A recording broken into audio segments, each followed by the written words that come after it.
I did like a couple of perusals online, and nobody was like, I'm like the only motherfucker where I just can't even load the website. Like I just kind of perused, you know, Reddit, some of the usual places, and no mention of it. So I don't know what the fuck's going on, but for whatever reason, I can't even like access the website. Is it possible I could have been shit banned? Maybe. I mean, I feel like they would have told me, but I feel like they would have warned me. It's weird that like I can't even load just the homepage. So no TikTok stream, but that's fine. A multi-stream everywhere else going. Including that one right there. Cool. All right, we are all set, my friends. We're all set. Yeah, reading good is good enough. That's right. That's how I feel. That's how I feel. All right, cool beans, friends. Cool beans. Yeah, so once again, resuming Tormented Souls. Last time I played, it's been about a year and some change. Well over a year. And like I said at the kind of the outset, I did refamiliarize myself slightly with the controls, and just I loaded the game up off stream a couple days ago and just kind of wandered around the main area. Of course, this game takes place in this abandoned hospital. Well, maybe not so abandoned, but this mostly abandoned hospital that's also like where this family was living. So it's a hospital mansion kind of thing. I just kind of wandered around and kind of refamiliarized myself with like, here's where these areas are, here's where these rooms are. Kind of read through some of the notes of the story, and kind of took what's the word? Oh, I have to click in the window. Took stock of some of the main things that I have, and also what I'm looking for. I'll confess, I cheated slightly, all right? I didn't look up a playthrough. I would never. I did not look up a playthrough, but I cheated insofar as I looked up the very, very end of the last time I played this game, the archival video on my archive channel. So where I have the every stream I do, I like trim off the intro, the outro, remove any middle sections like the MS Paint challenges, the YouTube redemptions, take all that out, and just put the gameplay footage with my commentary on the secondary channel. And I watched like the last like 2 minutes of that and saw that I know where this needs to go. I just couldn't find the room. Well, I'll recognize it when I see it, but I couldn't find the room or like the area where this knocker goes, the iron door knocker. It's like a hand holding a ball. I know what the door looks like. I just couldn't find where it is. And I think it, at the end, I realized that this is like, let's see, where's the map? We're right now in the, is this the basement? Oh no, it even says, yeah, okay, so we're on the ground floor. We're on the ground floor. This is the studio, like an audio studio, hence why there's like a, well, I guess it's a studio because there's a save station. These little tape players, this is how you save the game. There's also x-ray machines. And actually, that's the hint. That's the giveaway for the statue puzzle. Because that's where you use the knocker. Use the knocker on the door. And the door says, use the heartbeat pattern on the statue as like the, as the key to get you to where you need to go. And then they hit us with the Skyrim line. You shouldn't have come here. Nice knocker, Alex. Just the one. Just the one. Only one knocker is good. My other knocker, pretty unpleasant. You know what we call that, Michael? And in the industry, we call that, yo, homie's got the BLT. He's got the BLT. He's got the bigger left tit. Anyway, enough about me and my boobs. I'm going to, yeah, maybe I should wander around a little bit just to kind of make sure I'm not barking up the wrong tree here, but yeah, so I recognize the wheelchair. I think it's one of the wheelchair guys. Yeah, there's the wheelchair guys. There's the dudes that just kind of crawl around. Oh, I should also warn that, like, I can already hear people saying like, whoa, Alex, turn that audio down. What the fuck? So I've turned the audio down a lot. There are certain things that'll be like super loud. Like the doors, kind of loud. Like certain things are gonna be a little bit obnoxious. So consider yourself warned. I mean, I like to think I've reasonably done what I can. But inevitably there will be certain things where it's like, Jesus Christ, like most things are pretty reasonable, but the audio balance, the audio mix is a little bit all over the place. So yes, we got some opposing armor fellas. I do seem to recall there's a thing where in the dark things get fucky. Like there's a thing we learned about not too long ago. Yeah, this guy. I remember this guy. So I'm not going to do it right now, but I think when I was wandering around off stream, I confirmed, and I didn't save, but I confirmed if you wander into these guys while they're alive, they'll slice you and they'll knock you backwards. So you can't just damage boost through it. And okay, well, no problem. Let me just equip a weapon, right? Is what a normal person would say. But if you equip a weapon, oh, don't do it. Don't do it. You can see the fuzz. You can see the static. If you stay in the darkness too long, you will get got. You will get got. Don't get got. Don't get got. So we equip the light source. So and it's not even like, oh, let me just quickly, like, what if I just take the light source off, apply the weapon, and swing it, and then, like, go back, and then just light source weapon, pop, pop, pop, pop, just really quickly. Even there, darkness, I can't do it. I can't, like she said, I kind of canceled the messages, but you will hear that the weapon was not being swung, and there were messages saying, I can't do it, it's too dark, I can't see. So we have to turn the lights on or something to get past that motherfucker. So that's a no-go. There are, like, candelabras. Like, this kind of looks like a candelabra that I think we had previously lit. Because I noticed in some of the other rooms, there were, like, candles that were... Yeah, like this one. Like, this candelabra's lit. I don't remember if we lit them or what. But I've like, when I was wandering around off stream, I wondered if maybe, like, oh, maybe I have to do something to light this one. It wouldn't necessarily give enough light to reach all the way over here, but it's something.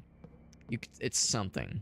Yeah, it's like a shadow. It's like a shadow gate, a darkness gate. Just left-hand the light. Well, you're not wrong. You're not wrong. This is one of those games where it's meant to be a clunk fest. It's meant to be a clunk fest. Speaking of clunk, remember how I was saying some things are just loud in this game for no reason? Clunk, clunk. We're just fucking... We're doing the Eric Andre, let me in! Just fucking slapping that fucking door with the full mass of our body weight. But no, it's one of those games where I think you're meant to be not a very capable protagonist, right? Like, not to say like, oh, she's a girl, haha, but I mean, like, we're just some normal schmuck. We're so scared. We're so, like, you know, we can't, you know, we can only do so many things at one time. And also we can't, like, there's no, like, weapon switch. There's no, like, quick switch thing. You have to go into the menu, go to the thing, click and say use, or click and say switch. Like, I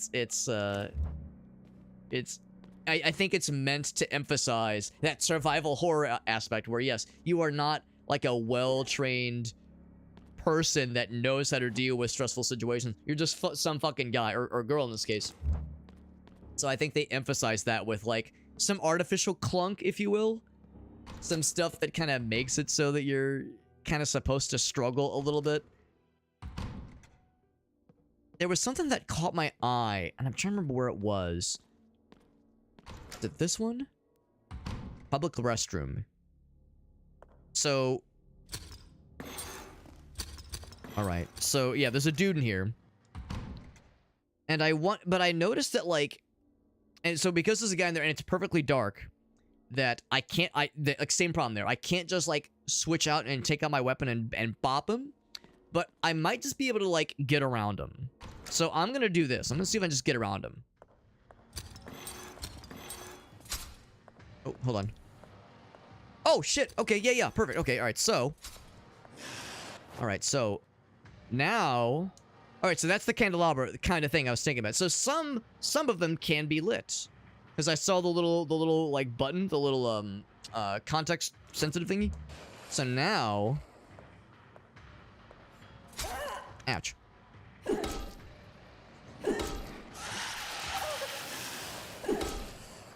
Now, I don't know if this is a wise choice. Maybe I should have done the ranged weapon. Does he have, like, a ranged attack? He's, like, spitting something at us. Yeah. I guess he has a ranged attack. It's weird because I was expecting him to, like, to swing at me. Because there is, when I was, exit main menu, when you're in melee mode, and probably also ranged mode, I'll demonstrate. In melee mode, there's, like, a little, like, where is it? Boop. Yeah, there's like a little, a very Dark Soulsian dodge mechanic. Maybe not quite to that degree, but there is a dodge. So I was, like, waiting for him to, like, try to take a swing at me. He was doing some kind of, like, attack I don't think I recognize. Alright, we still need the light source, because to get into that room, I need to light the candelabra. I guess they have range attacks. I legit don't remember that. Aleph been popping off on ball pit. There you go. Wielding spears for 400,000 years, but I've never wielded a spear. I've never done it. I mean, I like to think I'd be able to figure it out. I like to think I mean, how complicated could it be? Now, could I wield it effectively? Let's be real, probably not. I probably couldn't.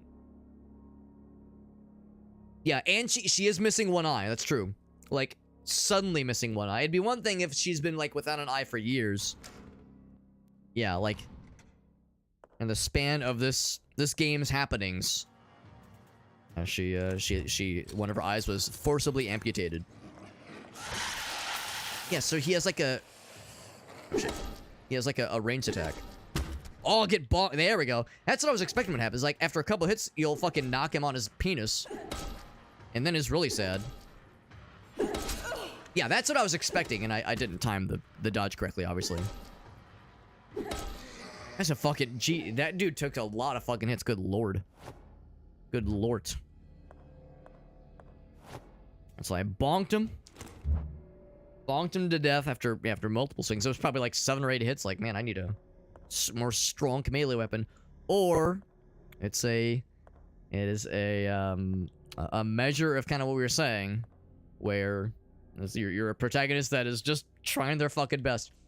But I think this room felt familiar. I think what I had done when I first entered this area, when I last played this a year or so ago, is that I entered, I saw it was dark, and I saw there was a guy, and I was like, well, I can't attack him. I'm not even gonna try, not realizing that you could just light the fucking candles. So, it's a bathroom. It's a public bathroom, so it's probably not gonna go anywhere. No, okay, there is a young child's diary. Why there's a diary on the toilet? Why there's a diary on the toilet? I can't say. Can't comment on that. Nothing like a good old-fashioned toilet diary. Now listen, I'm not a stranger to having like some reading materials conveniently placed for when you are trying to kill some time, right? I understand. I have like a stack of like, what was it? Was it Time magazine or was it Rolling Stone? There was like a period of time for like a couple years there where I was getting like I think it was one of my uncles or my aunts for like Christmas one year gifted me a subscription to like one of those like Rolling Stone or something like that, and they just kept renewing it, and I couldn't read them fast enough, so I have like a backlog of them that I've got not like up to here, but I've got like probably like a dozen or so of them just in my bathroom just for when I need some reading materials. I mean, yeah, I know most people just, that's what you have your phone for. Don't you guys have phones? Right, like that's what most people use, but I like to mix it up. I like to mix it up sometimes. Is that so wrong? Is that so wrong? Yo, what's up, Aaron? Traumatized face. Oh, yeah. I mean, the Kerr-Burger is good. No one can deny the Kerr-Burg is powerful. And as Aaron can attest, when it comes, because this was from the Kirby Cafe, it's not just adorable, but the food product upon which it is based is delicious. Here's the frightened curb. Here's the frightened curb. Or frightened and or physically or emotionally traumatized, or both. Emotional damage. We got Chuck and Aaron. You should all be jealous. I get to hang out with Chuck and Aaron and all the homies in the goddamn world on Saturday. It's gonna be a fun time. Get to hang out, do our little Halloween get together. Speaking of which, I'll have to be thinking about what if Gracie and I want to like make something or like pick up something to bring with us, because we'll be bringing the costumes and our shimmering personalities. But Halloween party will be fun. All right, so this is one of the children, because there was the 2 girls in the story for this game. It's the dad and his like very sad wife. They had these 2 girls, and like there's indications that the dad wanted to do like fucked up science experiments on them and some shit. And this diary entry is I guess from one of those girls. 1980. Hold up. Just out of curiosity, that's a maintenance log. Clipboard, map, 1980. Maria's diaries. That's the mom, I think. 3. This is when they first started dating. Where's the entries about like when the kiddos got bornified? This long trip. 1970. Yeah, that's the one where that's when they were being. All right, so yeah, so this is probably one of their two kids, and it was the two daughters we suspect. We suspect the two daughters. So all right, so anyway, I keep getting distracted by my own bullshit, my own bullshit. Foreskins in the bag and no one gets hurt. Does it have to be my own foreskin, Meerkat, or could it be someone else's? So grandfather Noah. So okay, grandfather. I don't know if there's been much mention of the guy's father, because yeah, because their dad is the one. Yeah, William. William is the dad. Oh, he crept behind his father. Okay, because I read this one off stream, or I reread it. This is the one where he followed. Okay, so yeah, he followed his dad. So his dad was doing some fucked up experiments, and I guess his father felt inspired to follow in. Anyway, wearing leather suits. Yeah, the leather suits that like, because there was like experiments being done to children, presumably. It's like implied they were children. And the dudes committing these experiments or administering these experiments were wearing these like full leather outfits to like protect them from something. And they had hammers. They had big ass hammers.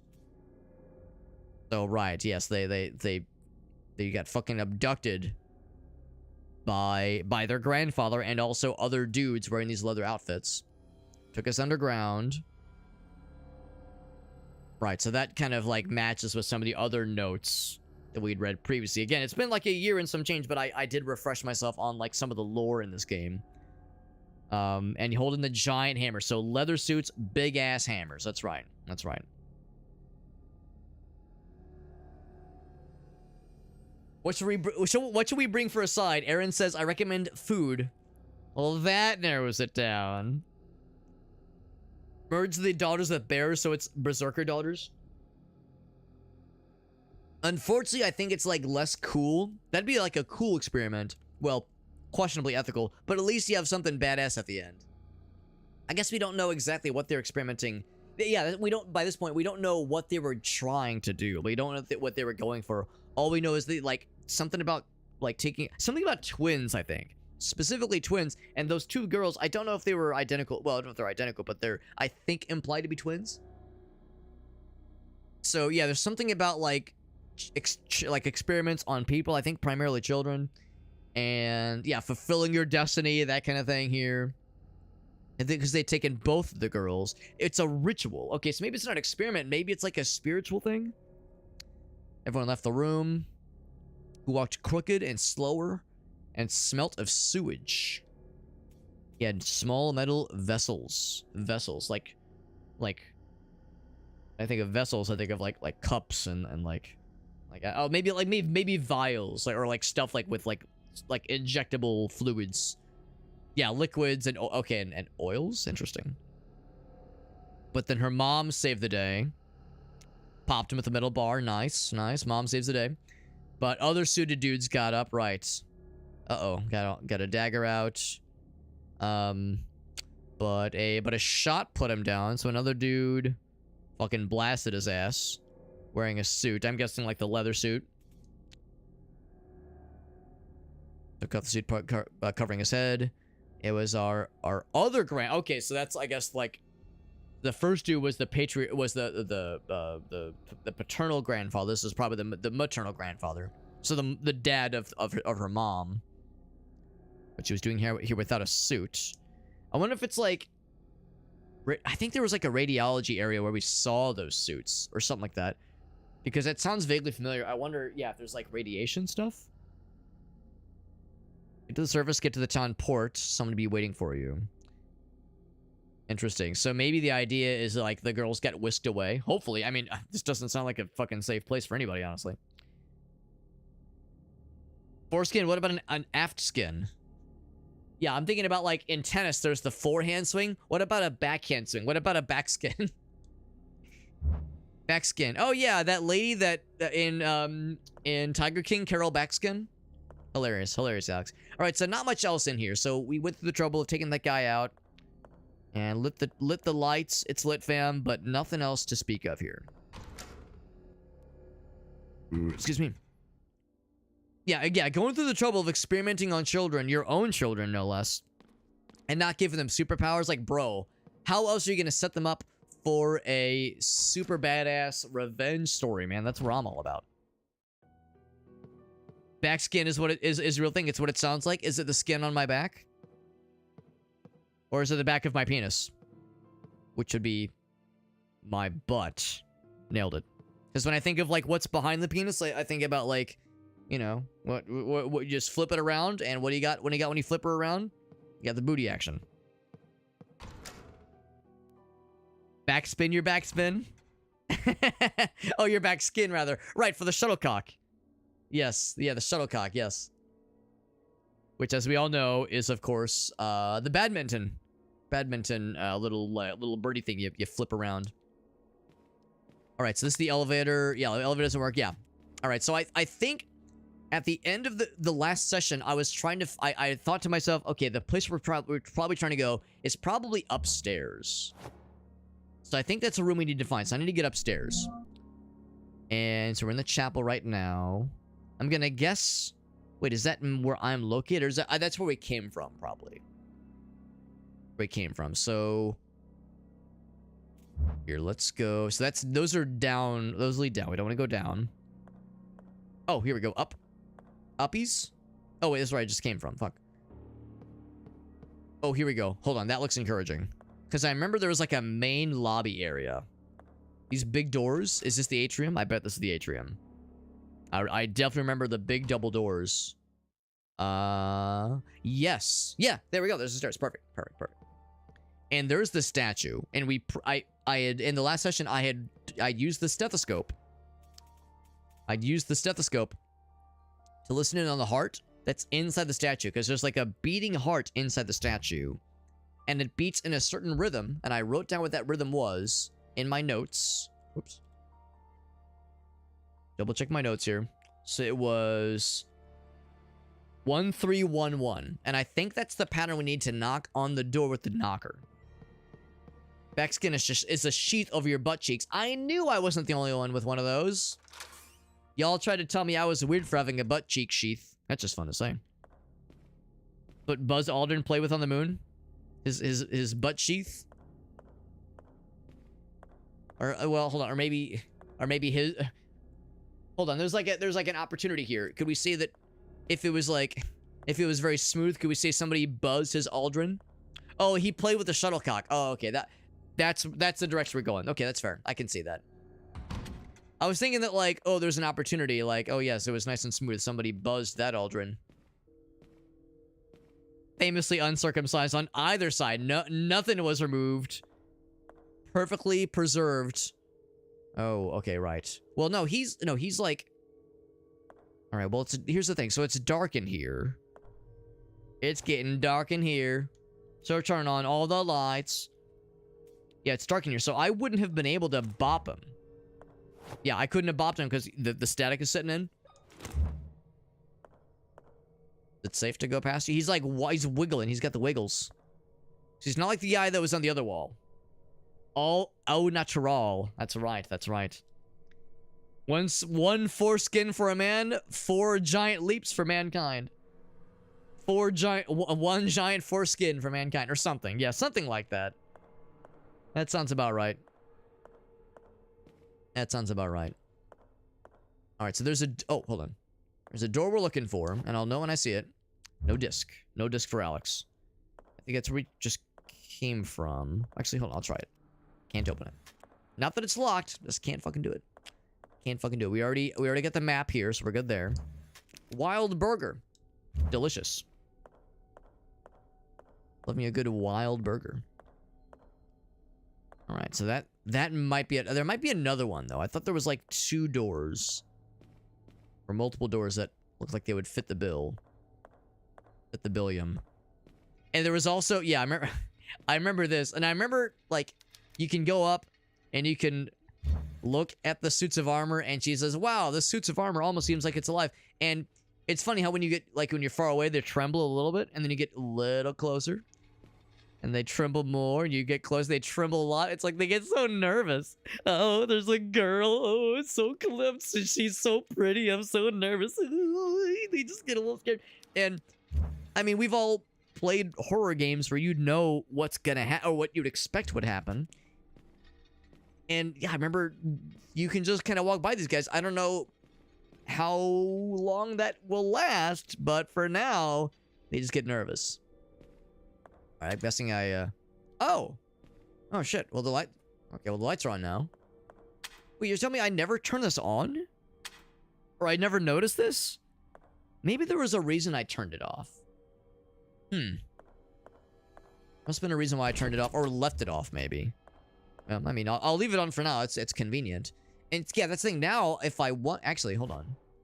So, yeah, I was gonna say, if these guys were murderable, I could just fuck them up. So, like, can I just pop them now? While he's kind of, like, wiggling, but not dead? Cannot pop them. They're unpoppable. Can't pop it. Pop it. Twist it. Can't do it. Okay, so no, this room is a normal room. Well, as normal as anything gets in this game. Oh, right. Oh, right, the creepy dolls. Yeah, I remember the creepy dolls. And the weird art, yep. Yeah, where you see this, she says, like, wait, this abstract art is strange. And then you go in this corner and you go, well, I mean, abstract is one word for it. This is like, see a therapist kind of art right here. This is like, it sounds like you have some stuff you need to work through. So, like, I'd recommend talking to somebody about it. And a pretty harp. A little bit unusual. And a save point. I'm not gonna, because I think this game has a limited number of saves you can use. It's like a resource that is a finite amount. So I'm not gonna save just yet. We do have an extra one. And I feel it's worth my while to hold off. Alright, so let's go back to that one room. Now that the lights are on. Again, I don't know if that's good or bad. And out of curiosity, that door I just left.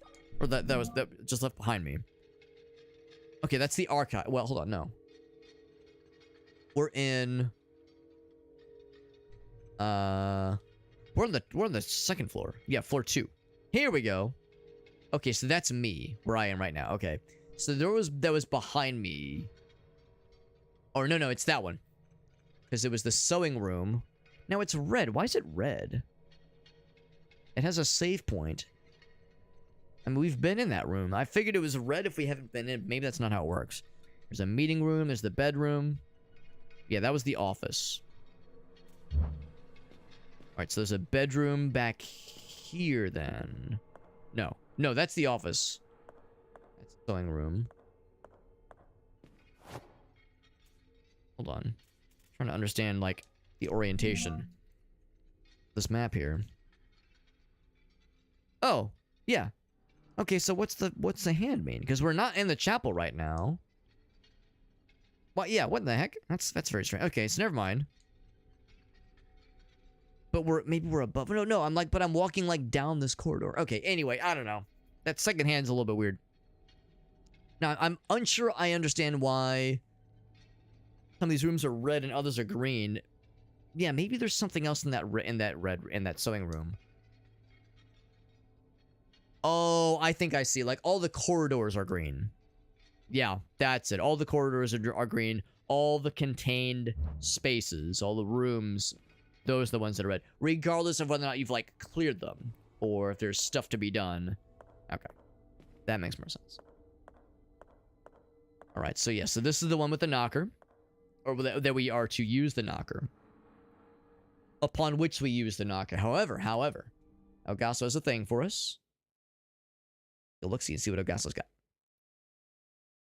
Introducing FanDuel Picks, the easiest way to get in on the action. Oh boy, and predict more or I less. can't wait. Bang. Hit it, Joe. I love this one. Hit it, Joe. This one's a classic. So when it comes to like pulling on levers and pressing buttons and squeezing dials, turning knobs, fucking this kind of shit, and like trying to solve puzzles, this is what's gonna be in my mind No question. No question. Here we go. Hit it, Joe. Bang. Hit it, Joe. What's up, Farsight?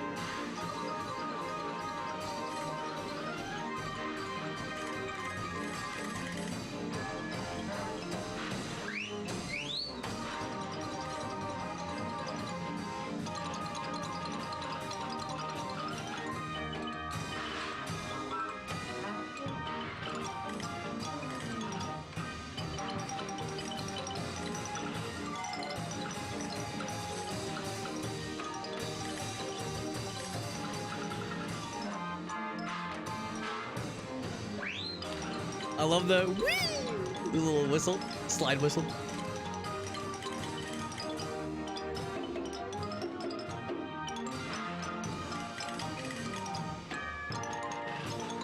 Doing.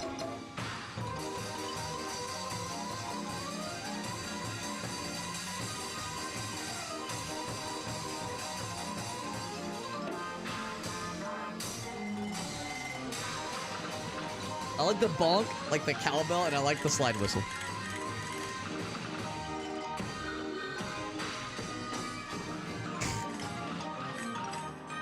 It's like an anvil. It's like an anvil falling on a Looney Tunes head. That's what that sounds like. That going. That's good. That's good. So, I don't think anyone's ever hit it this hard. Joe, you fucking hit it, baby. You fucking hit that shit. No one was prepared me for how hard Joe's gonna hit it. What kind of music are you into? What kind of instruments do you play? It's complicated. It's a whole YouTube. Yeah. So there is additional context. That's it. The photo player. The photo player. That's right. Because that's the thing. It's if you're noticing. Bang. Hit it, Joe. Like when he's playing. It's kind of a low resolution video, but you can see the keys are playing themselves. See, like old-timey Western movies, that kind of thing, they would have something kind of like this where they load in like a little script, like a little like fucking punch card thing, and it like auto play it like an auto piano, auto plays the music. So the song is doing its own thing. So he's like pulling levers and like honking horns, pressing buttons to like apply like percussion and sound effects and like goofy shit like that. So yeah, it's exactly like the oh shit, like the like that comment said, where like yeah would provide an accompaniment to silent movies, that kind of shit. Yeah, there's a whole bunch of them back in the day. Only 50 exist nowadays, and only 12 are around are known to be playable. Hit the yoinky, but the sploinky, impeccable form. I should go to sleep. Hit it, Joe. Absolute tomfoolery. Soundtrack to every cartoon. Yeah, that's amazing. That's amazing. That's the thing, though. There is... I'm sorry. I just have to appreciate... I just have to appreciate how fucked up my YouTube recommendations are. It never fails to make me smile. You get fucking late night doomer jazz. You get Pan and Coek. A literal, it is, oh no, it does say there, a 3-hour and 45-minute deep dive into the explanations for the invisible walls in Mario 64. You get Hans. Of course you get Hans. You get fucking Weird Stairway to Heaven. You get Moist Critical. You get Pokemon. You get Sonic. You get Joe. Apparently I've watched this one. We probably, yeah, that's actually the one I was thinking I was going to dive into just for the first couple minutes. You get Nile Blue, which is just Nile. I think Nile Blue is Nile Red's off account. Then you get Beardfish, and of course Hard Off. Obviously, how do you not have Hard Off? How do you not get the Hard Off theme? What are you even living with if you're not harding off constantly? You're different.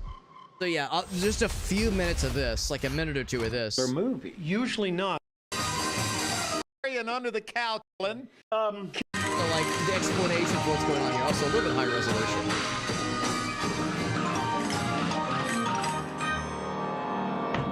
Joe, I think we've got our viewers tuned in. I think so. Wondering what in the world is going on. Well, a lot of everything. Can you imagine if somebody was listening to this on the TV from another room? They've all run in now to see what's going on. The dogs are howling. The cats are scurrying under the couches. The dogs are howling. explain to everybody. Well, now let's get back to the pattern of the way we develop a story. First, we're in Montrose, right? Your name is? Joe Renato. Joe, and tell everybody, stand up Joe here hates for a it. minute. Tell us what it is we are looking at, what we have just heard, because I have never seen anything like this before, and I have never heard anything like this before. That's a sad testimony to these machines. This infernal contraption is called an American photo player. A what? A photo player. There's a photo player, there it is. Originally, the company that built this was in Oakland, California. The Van Valkenburg brothers invented contraptions like this about 1910. And what was it for? It was to narrate photo plays, spelled P-H-O-T-O, photo plays, which were motion pictures. So this machine actually sat down in the orchestra pit in front of the screen in the very early silent movie theaters, and it took the place of an orchestra. It was economical to buy. You pay about $3,500 for a machine like this in 1912, let's say, and in a year it paid for itself. Now, would it... So look at that. It's a nice little deep dive. So not only is Joe an accomplished photo playist, if you will, but also a well-learned, well-read individual. It's a good shit.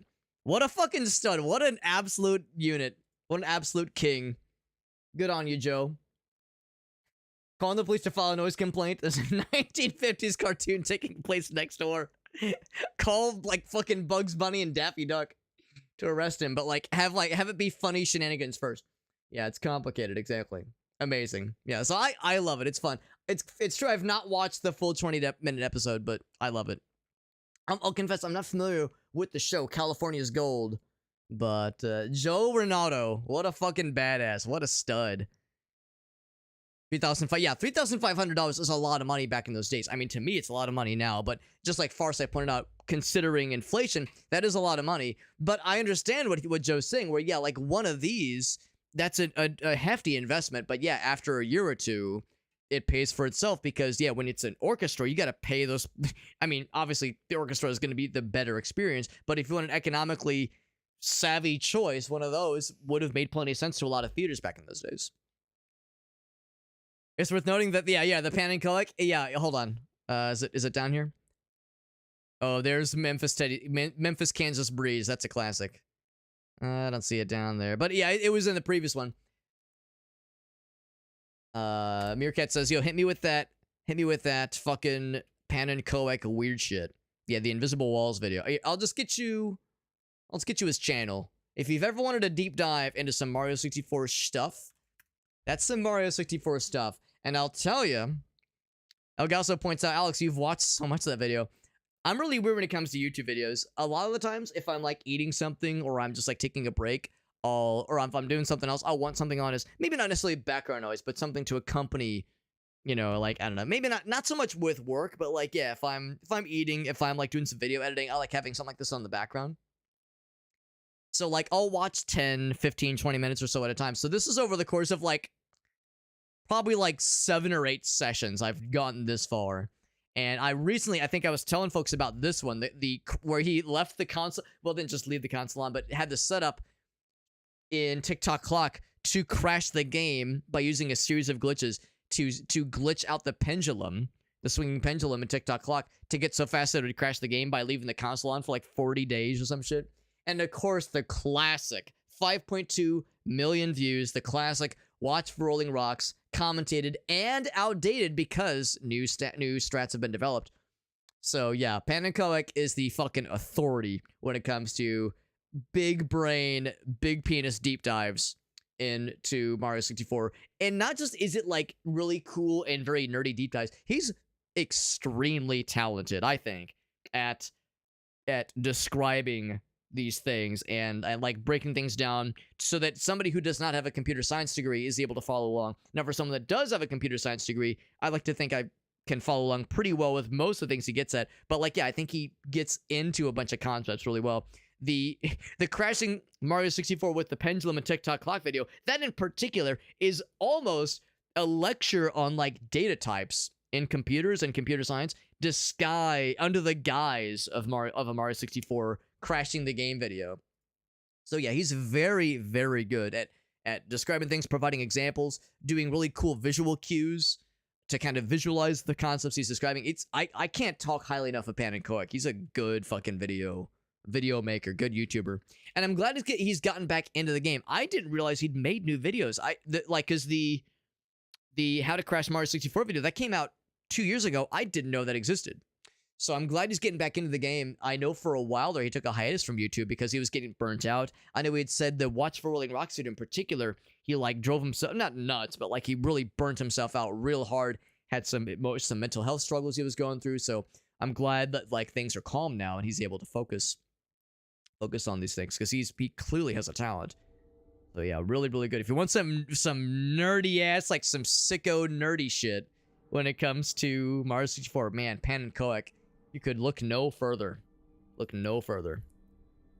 Relatively cheap considering it's the entire sound system. Exactly. Yeah, it's the whole sound system, or it was back in those days.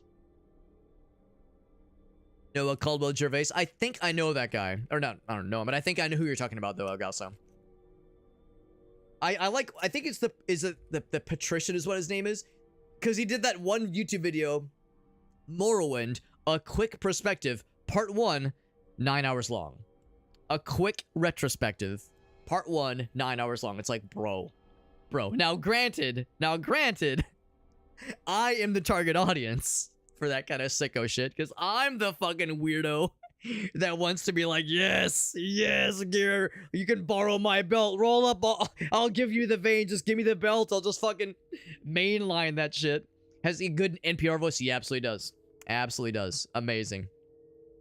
Yeah, I'm with Michael, I'm with Moonspine, and Pan and Koek, good shit, real good shit. Coding 101 class. Yeah, if you've like diddled or dabbled or dongled a little bit with like some computer-y coding kind of shit, then yeah, some of Pan and Koek's videos, especially his more recent ones, will feel you'll feel right at home. You'll feel nice and familiar. All right, friends, let's get back into the game, and we have some knockers to knock upon, to place upon. So let's go ahead and use this thing. Bloop. There we go. There we go, baby. There's also a channel called Bismuth, which is good, he says. Oh, the history of the A button. Oh, cool. So yeah, which makes sense, because I know that Pan and Koek is not the only A button challenge YouTuber out there. And of course, he's done other Mario 64 stuff, not just the A button challenge. But that's what he's, for better or for worse, a lot of which he's known for. But yeah, I know he's not the only one to dabble, which is awesome. Very relevant. Yeah, more than it ought to be, honestly. More than it ought to be. So double checking my notes. It says, yeah, the pattern for the heartbeat was 131. So, here we go.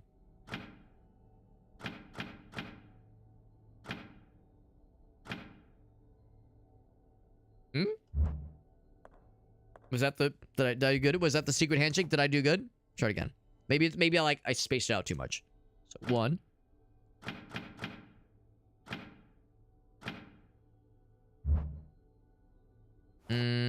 I was so confident. That I was like, oh, I got this.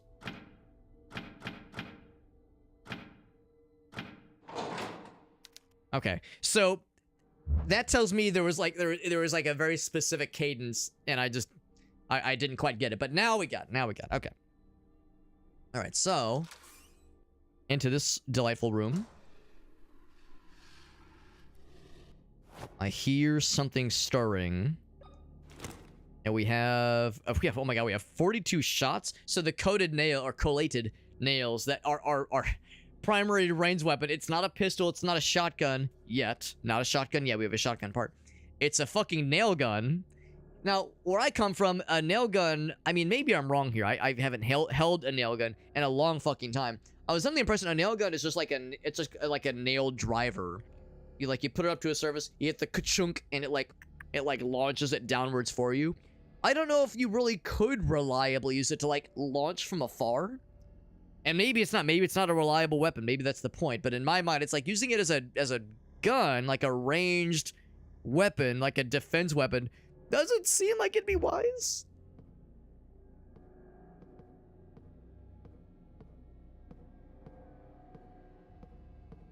I heard something. Was I hearing things? Hearing what I wanted to hear? Do I just want to murder? Girls are the same twins as those in the photo. I could have sworn I heard something. My cello lessons. Yeah, that's a deep cut, Meerkat. That's a deep cut. I mean, it'd be one thing if there was like, yeah, like some kind of rhythm you were following, but we're just kind of freeballing it with what heartbeats might be, more or less. That's a fair point. Yeah, that's a fair point, Moonspy. Maybe it's like mid to short range, which is what this game all is, obviously. It all is mid to short range. It'd be a terrible weapon. Exactly. It would have to be a terrible weapon. It's like blasting air. Okay, so yeah, so it could foreseeably work, but yeah, like lining up a shot, because it's not going to be aerodynamic. Because that's the thing, like, bullets are, of course, meant to be aerodynamic. A nail is going to go, it's just going to fuck off.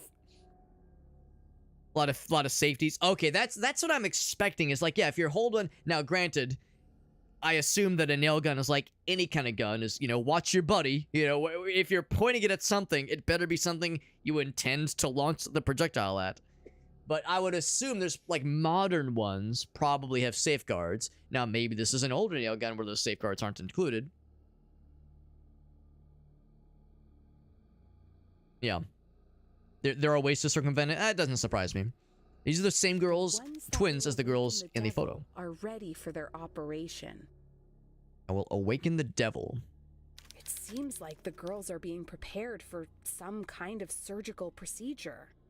Because in the notes we read, it was something about, like, if I don't find them soon, like a ritual, terrible almost. might happen. Also, do I have to be the one to point this out? I don't have a cursor right now, but, like, do I have to be the bad guy that points out, like, what the fuck is going on with this photo? Is this like 2022 AI image generation? You know, when you had like Crayon and some of those other like funny haha AI generation image generators, where it would make like stuff with lots of swirlies and like goofy shit, and it was fucking terrible, but we laughed at it. This game did come out probably 3 or 4 years ago, I think, so image generation might have been like that. I don't legitimately know if there was a warning on this game to contain, like, assets, AI-generated assets. This game came out in 2021, so it would have been real early. Yeah, I honestly don't think it did. I don't think there was any mention of AI stuff. And a quick perusal says that there isn't. So yeah, it feels like it looks... Considering when this game came out, I don't think this would have been AI generated. It's probably just a weird, like, filter kind of thing. Just like a weird, yeah, but like, you know how it is, right? We're in the day and age where you see something like this, and you know the bullshit alarm starts going off, and you go, I smell. The plaque says Anna and Emma. I smell some AI shenanigans. So Anna and Emma.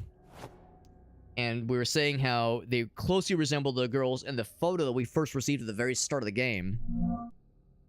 I mean, they're a lot younger in this photo, I think, and also the images are like less fucked up. It doesn't have the names on here, but yeah, I mean, there's a very good chance of the same folks, same girls. Just when I heard some movement, and I was all excited to kill. There's nothing to kill, though. Imagine my disappointment. Little fainting couch. So this is the library. I'm pretty sure this is like a big... Oh, more ammo. This is a room we were looking for. That there was going to be some stuff in here. Going to be very important for our quest. So... Some morphine, that's healing items. Because that's how morphine works. It's not just a painkiller, it heals you too, right? Right? No one correct him. There's another save point. Or a thing that we can use for the save points. Old school typewriter. Torture machines. Oh my fucking Christ.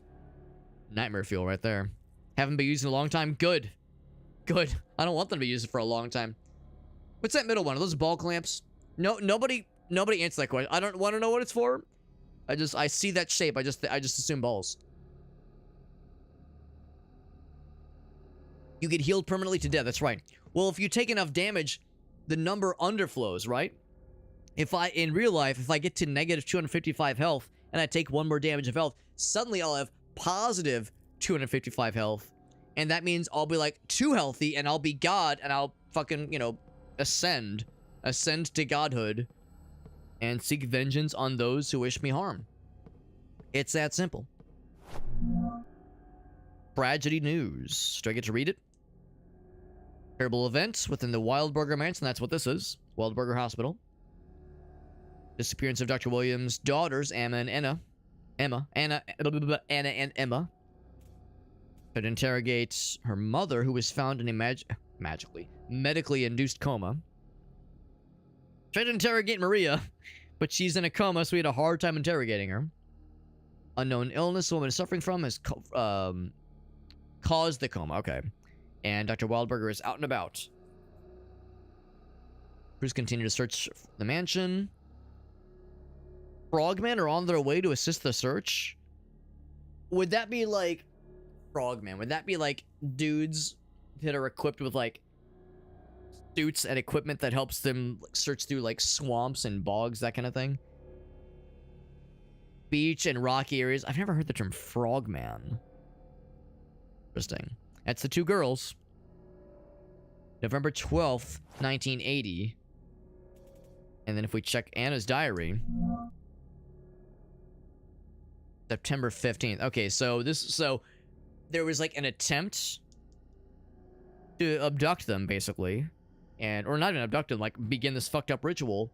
Her mom and her maternal grandfather stopped the ritual. And her mom was like very physically capable then, and then a few months later, mom goes into a coma and the daughters disappear. So it sounds like they weren't successful in getting the fuck out of Dodge then. These girls are the same twins as those in the photo.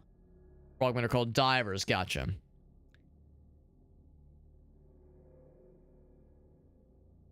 The pair of anguish. Oh, the thing, yeah, and the torture device. That will awaken the devil are ready for their operation. It seems like the girl. If I don't find Kind of procedure. That's right. All right. Okay. I saw there was the thing over the clock. I was trying to see if there was something on the clock in particular. Awful might happen, or might have happened. Because this game takes place, I think, in the 90s? Like 94 or something like that?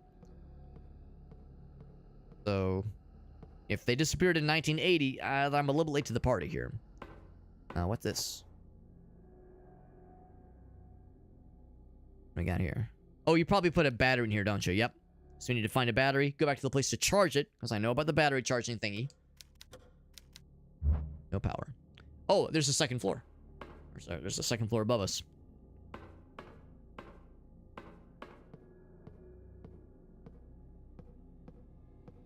Meerkat says, I have heard of this, and I could make one if they wish, but do not ask. Do not. Wait, you're trying to say don't ask to make one, or don't ask why I know how to make them? If it's anything of anguish, I'm just gonna assume the worst, that it's bad and not good. I definitely know that noise.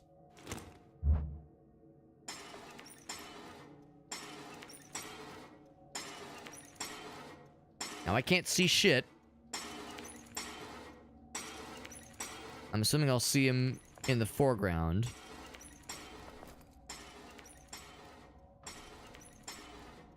Getting further away.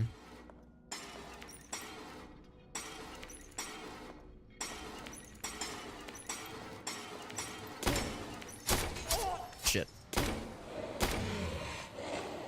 I'm gonna leave, because I think I already took a few hits. I might need to heal. Caution. I'll do one heal. I'm gonna... Actually, I legit don't know if this is the kind of game where, like... where if you damage something and leave and come back, if it, like, resets their health.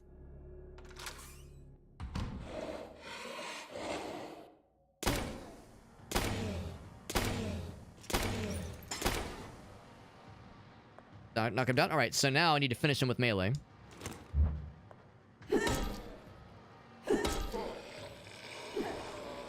Fucking dead.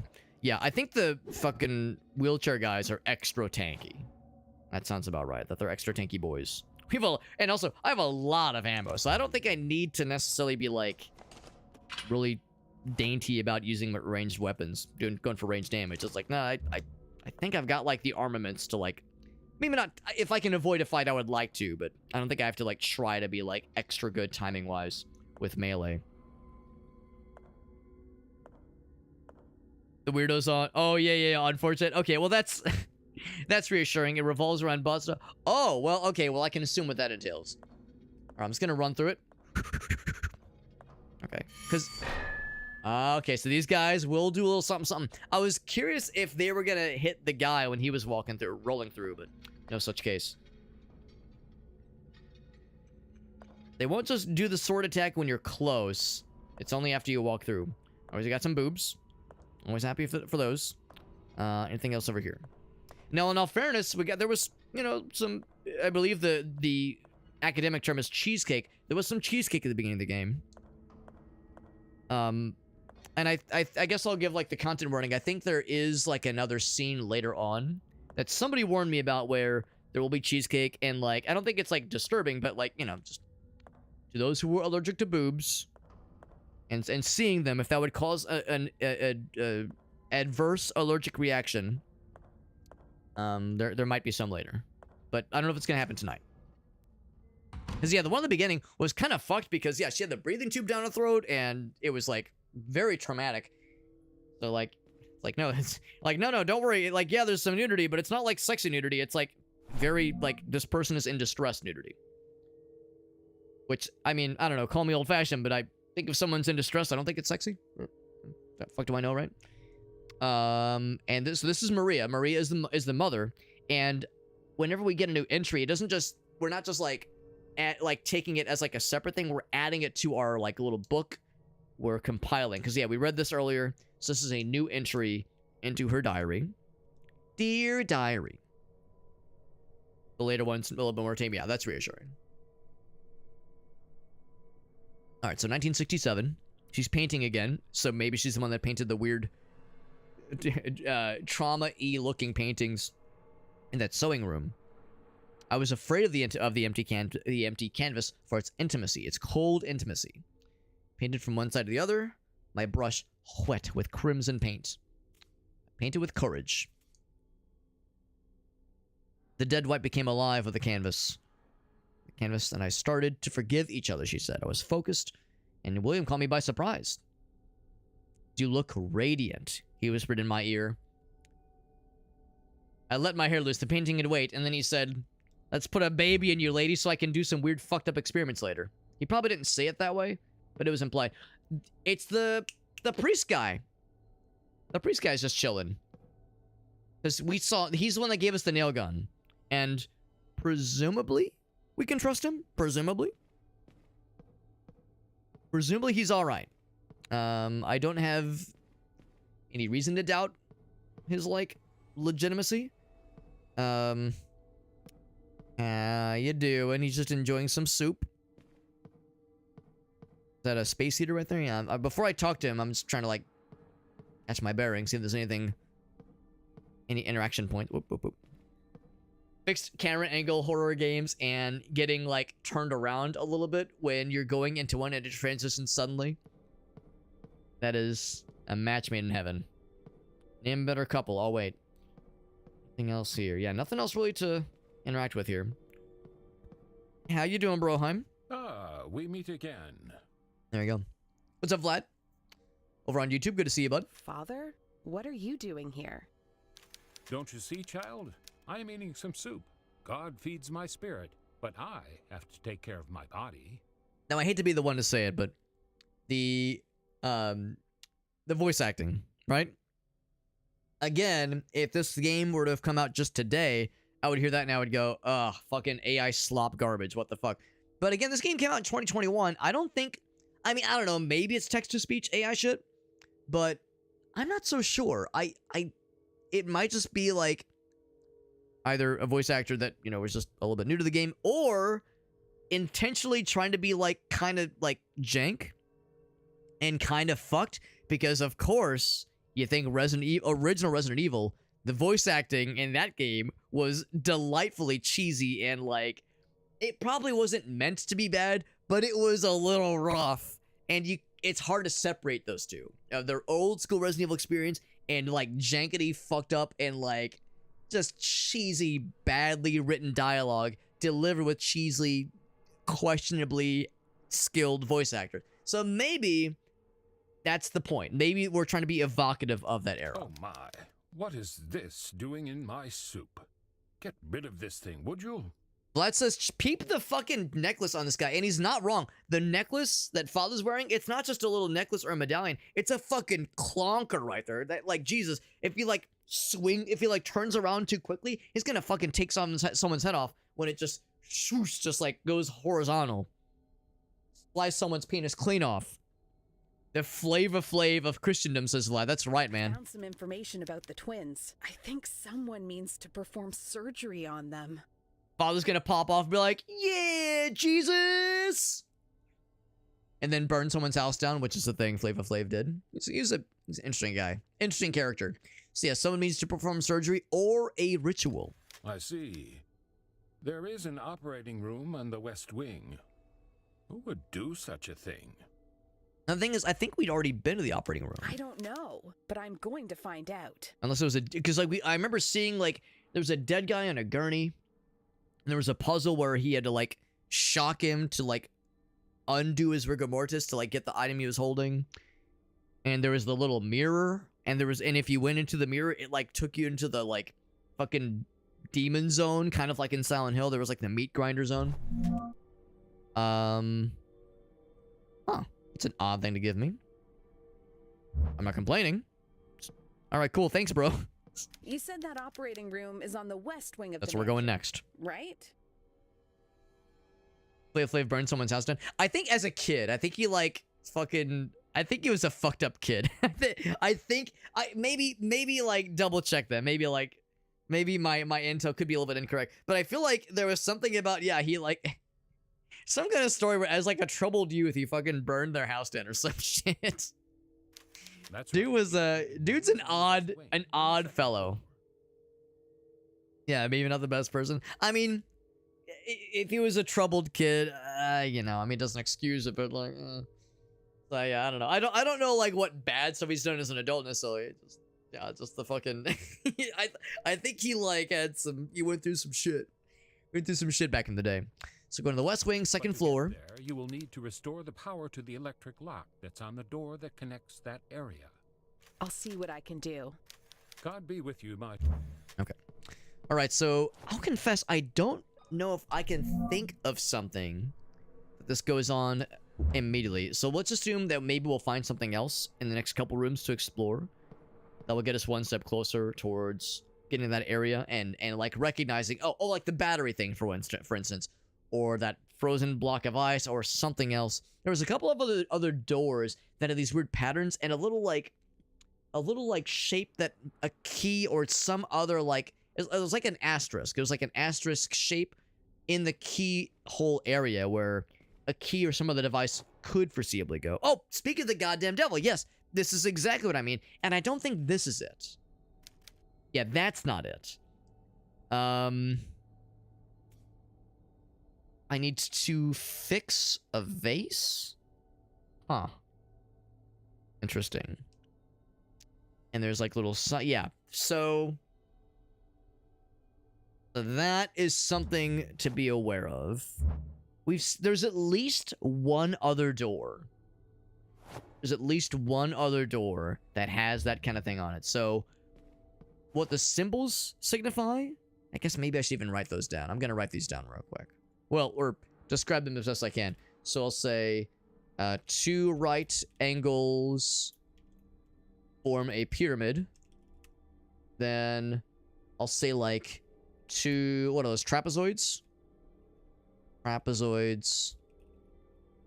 Kinda shaped like wings. Question mark? And then trapezoid leaning on right triangle. I hope that'll make sense to future me. So I'll note that I think everything else in this immediate room is a dead end. I go back towards the library. There was maybe one other door. Oh, wait, hold on. What the fuck? Oh, right. Never mind. Because we came through the library. That led us to this area. There's a door down there that I've not gone into yet. There's these guys. They're awfully scary. There's Wheelchair Man, whomst we got real good. So, yeah. When you get the key for those puzzles, yeah, so you know the one I'm talking about, right? Yeah, those like funky little door things. So once I get the ability to deal with them, I'm assuming it'll be probably fairly obvious. Like, you'll know when you see it. One game, and I'm sure I probably talked about this when I previously played this, the first time I played this game, is that this game reminds me a lot of Resident Evil 4. This area reminds me of Resident Evil 4. There's the castle areas in particular. Now, I'm a fake fan. All right, I'm a fake gamer. Don't tell anybody. Don't tell anybody, but I'm a fake gamer. I'm a fake gamer. That's a real penis. I'm a fake gamer. I've only played Resident Evil 4. I've never played RE1, 2, or 3, or the remakes, or Revelations. And it's not that I don't want to. I just haven't gotten around to them. Oh, shortcut. Nice. Okay, good. That's good. That's convenient. One more door here. So yeah, at some point I need to go back for the other ones. I know. I think I would like the shit out of them. The fuck and the shit. I think I would like them a lot. Now, I know some would say, oh, just don't even bother with the old ones. Just go for the new ones. I think I want to play probably just the remake of RE1 that came out like, you know, like 10, 12, 13 years ago. I want to play the remake of RE1 and then the original RE2 and then the remake and then the original of RE3. You know, that kind of thing. I want to do the originals. Maintenance crew logbook. So he'd already had a few entries. This is the newest entry.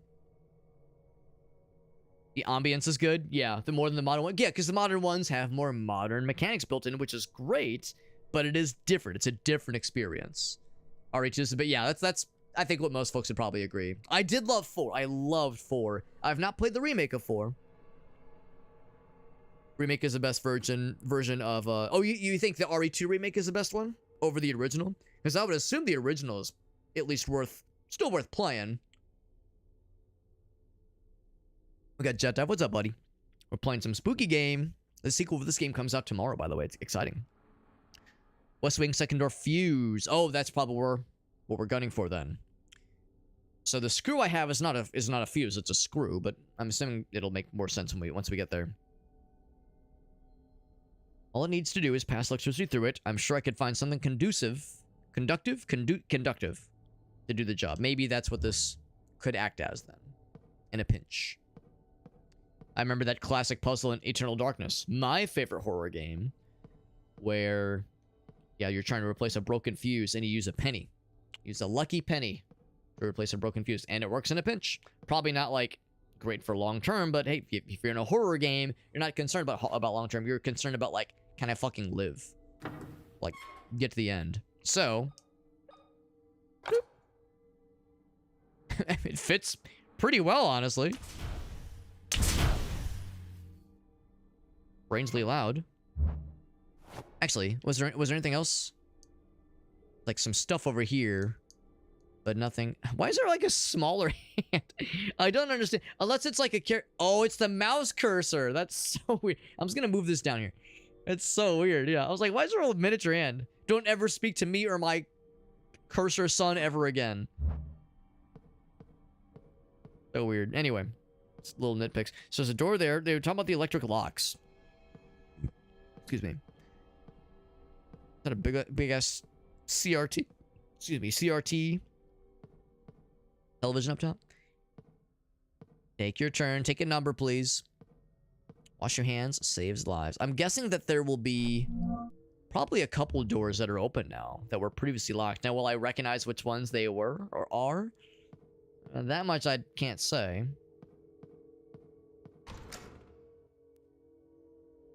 So the original, so the RE2 remake, he says. Remake is better, but the original's still worth it. Yeah, that's good.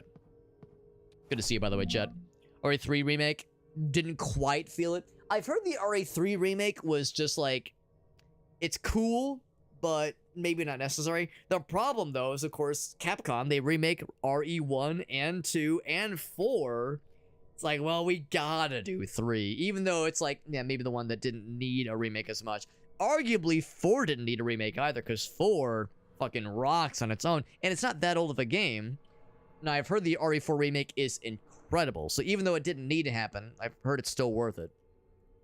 But, yeah, that's what makes it a little bit tricky. Remake did a good job. That's awesome. Yeah, 3 remake felt a little bit rushed. Yeah, that doesn't surprise me. This is floor 2 of the West Wing, and I guess this completes our map unless there's a basement level 2 or if there's a floor 3 eventually. Oh.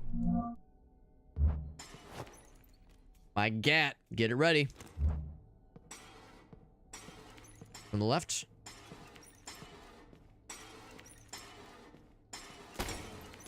I can pop them from here. So say you're getting dropped, bro. Also, shout out to this guy not letting. Nice camera. That's a good thumbnail right there. Not letting his disability get in the way of being a murderous monster. You know, he was going up those stairs. He didn't give a fuck. That's a good thumbnail. She looks kind of sad too. She's like, what have I fucking done?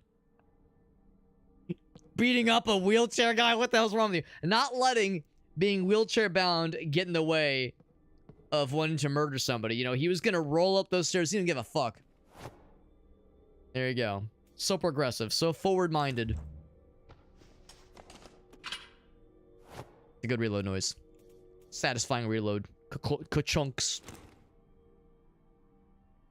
Didn't need a remake, but it deserved it. It's a good fucking game. It's I have mixed feelings about very good, not that old games being remade, because usually you take a really good game that's not that old and remake it, then product is probably gonna be pretty good. I think like it's hard sometimes to modernize older games, so that's a bit more of a gamble. Oh, does it now show my location? Oh, that's because that's like a static map. That's why. That's the "you are here" thing. So I have mixed feelings about that, because like on the one hand, yeah, you're guaranteed to, maybe not guaranteed, but you're more likely to end up with what's probably going to be a pretty cool product, a pretty cool game by the end of that remake. But it's a classic case of this game's not that old, in the case of RE4, right? The game's not that old. Could that investment have been spent on something else? On like a newer game, so to speak, basically. And I'm not really here to say like, oh, it's not worth it, or like, you know, value on money spent necessarily, but I don't know. I just can't help but wonder, would it have been more fulfilling, I suppose, to say, let's put this dev team, let's put these resources, this development time on something new instead of remaking something that is not that old and very widely available, because RE4 was ported to every goddamn console under the sun, including some wild-ass consoles. A lot of us maybe have watched Stop Skeletons from Fighting. They had that goofy-ass Zeebo console that was Brazil exclusive. Even that had an RE4 version that was not very good, but still. So, I don't know. I have mixed feelings. But, again, I can't really talk shit because we got some great stuff out of it.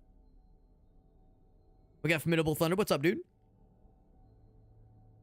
Vlad says they want to wait till the hardware's, but yeah, the new games are on PC at least very demanding. Power Wash Sim 2 releases tomorrow. Man, we got Power Wash Simulator 2 tomorrow. We got Tormented Souls 2 tomorrow. Goddamn. Roll with the punches, literally. Yeah. But at the same, like I said, I can't, like, I don't hold that strong to that conviction, because it's like, I mean, it's a really good remake, right? It's a really good remake. What was it? I think Last of Us I don't know if it's being made or if it already came out, but Last of Us Part 1 had a remake, and it's like, that was like, okay, like 10 years ago, but still, it's like, it hasn't been that long. Like, that's a little silly, don't you think? But at the same time, you know, you're bringing it to newer consoles. It's a new potential audience. I don't know. I try not to, like, get too up my butt when it comes to that kind of stuff. I equals 1. So eventually need the little thingy again. Yeah, just mixed feelings. Mixed feelings is kind of what it comes down to. Oh, here's the elevator. Is it going to work now? It do twerk. Oh my. And of course, foul smell emanates from this body. I can't imagine why. The Last of Us remake is getting a remake? I'm going to assume you mean a port. Like a port to the PS5. Well, no, because the remake would have been for the PS5. Unless it's like for the Switch 2 or something? I guess I don't know. Yeah, still looks good. Yeah, the original that is on PS3. Yeah, because it was a PS3. I guess it was fairly early in the PS3 life cycle, because I remember it was a big deal when it came out, and it was a good excuse or a good incentive to buy a PS3, because for a while it was a PS3 exclusive. So it's gonna be a remake? Oh my god. Oh, for the Amazon Echo. Ah! Well, no, we're not talking like, what is it, the Luna or whatever, where it's like their game service thing? Okay, I was gonna say, like, please. So it's a remake of the remake. Yeah, but the Sky, that's where I just went into like shitpost mode. Because of the Skyrim thing. Yeah, so that's it. It's being taken to an extreme in that case, right? Like with the RE4 remake, you know, I can see an argument for that. Last of Us remake, which came out probably a year or two ago, getting another do-over? Like, all right, this is getting a little weird. It's getting a little weird here. All right, so we're on... God, I can't actually read that very well. 2, I guess. So I'll go down to 1. I think I know where this is going to spit us out. Jesus, that was loud. Yeah, it's the chapel. And I'm going to recognize this area. Right, because the elevator wasn't working. Now it's working. Cool. So I don't actually want to go down here just yet. Nice to have the shortcut. We have a number of shortcuts now to get us to and from the 2 floors. Jesus. Uncomfortably loud. Building the remake. So it's not even like a do-over or like a because I was thinking maybe it's a remaster. No, it's a whole asshole remake. That's kind of mind-boggling, honestly. I mean, it's bold. I'll give them that. It's bold. I'm assuming there's a reason. Last of Us. Oh, okay. That's super late into the life cycle then. Okay. Oh, okay. I guess I was thinking of like the PS4 port or whatever. Yeah. Okay. So it was a pretty late life cycle entry then. Minimal fun. Getting the mic working up nice and good. I don't know how to wait. I don't know how to stop the mic not being good. Is it like is like there's something wrong with it? Like it's too quiet, or it like has a not good sound quality?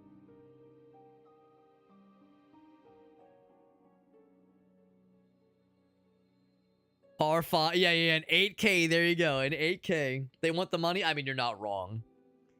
But like, they don't say it that way, right? I'm sure they would say, "Oh, here's why we're doing it." Like, so I want to hear from the horse's mouth, or understand at least. Try to understand, like, why do they say they're doing it? Also, there we go. We got, like, good heals. Good, fancy heals. Not just baby heals in the form of these little dinky-ass, your grandpa's morphine shot. This is a fucking first aid kit for real gamers. Yeah, so I'm just curious, like, what they're going for. It's very, very bizarre. Not plugged in. We'll plug it in, lady. I mean, the power's on. Probably not going to get you much, but could plug it in if you really wanted to. Saved. I think the game is trying to nudge me into saving, and I do have 3 save tapes, so I mean, I guess I could. But it's a limited number of saves, so do I save now? And, like, potentially have a less than efficient save? Or, I mean, for all I know, there could be a fucking Dick Slayer 69,000 could be behind the next door, you know, boss battle or some shit, and I'll feel like a chump for having not saved now, so maybe I should just go and save. The game is nudging me. It's giving me those little gentle pats on my left butt cheek to nudge me along, so maybe I should take the hint.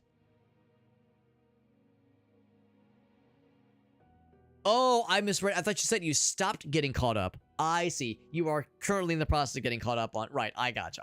Getting snagged on those things. Being a perfectionist, yeah.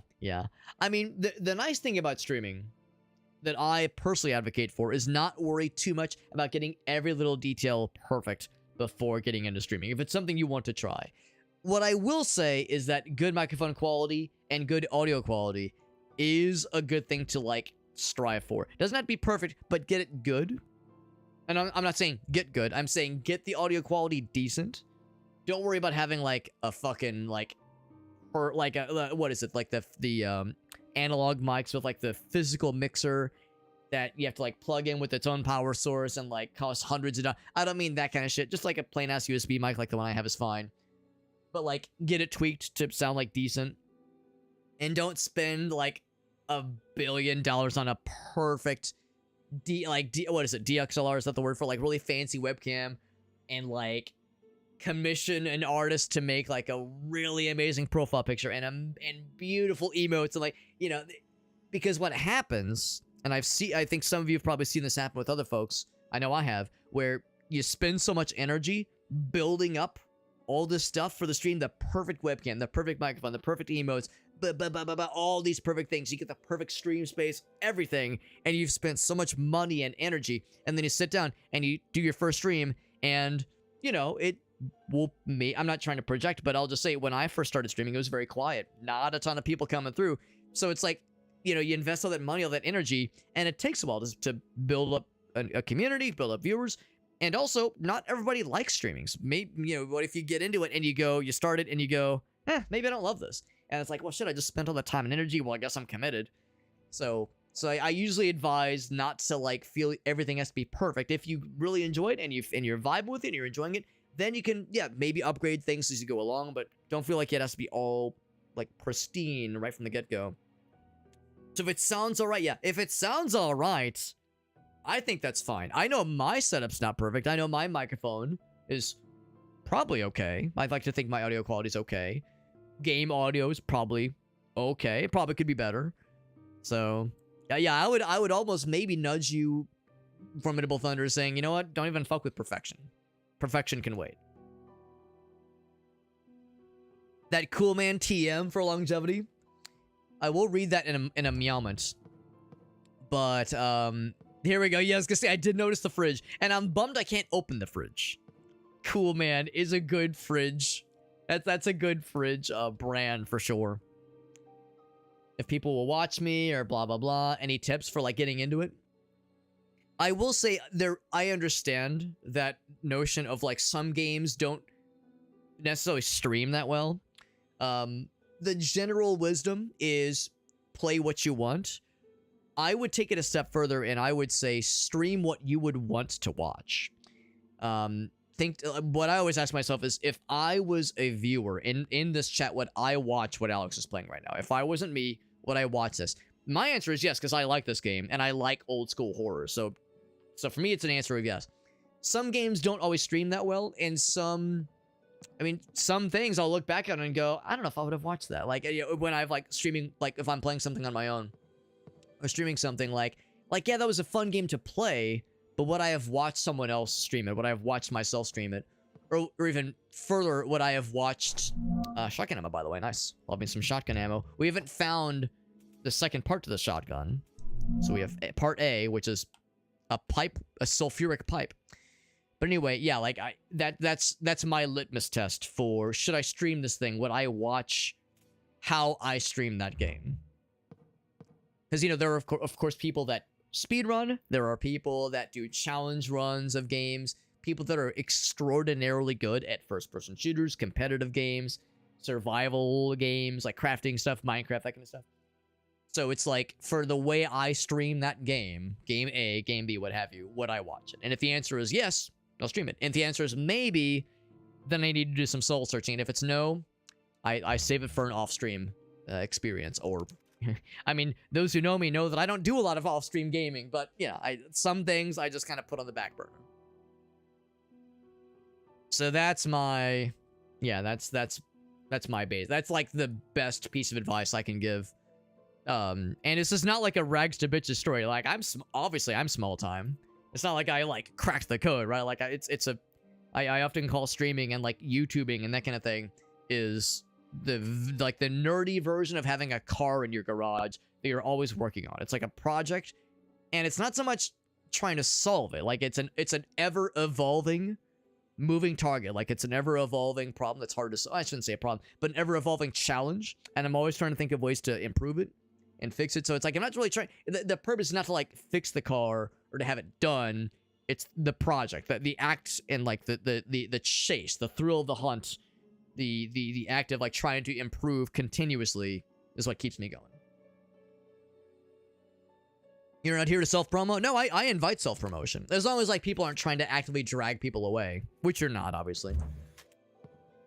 And it never happens. Like, I've seen it in other people's chats, but people never try to be like, hey, I'm going live, watch me now. Like, that's like the shit where it's like, don't do that. I will go ahead and save. I will go ahead and save because I have 3 of them. I might as fucking well. Because again, like I was saying, and Michael agrees with me, Dick Slayer 69000, a very memorable boss in this game. I don't know if we've had any bosses yet. By the way, there you go. July. I knew it had been a minute. July of last year. And I was staggering the saves, so we'll save over the oldest save.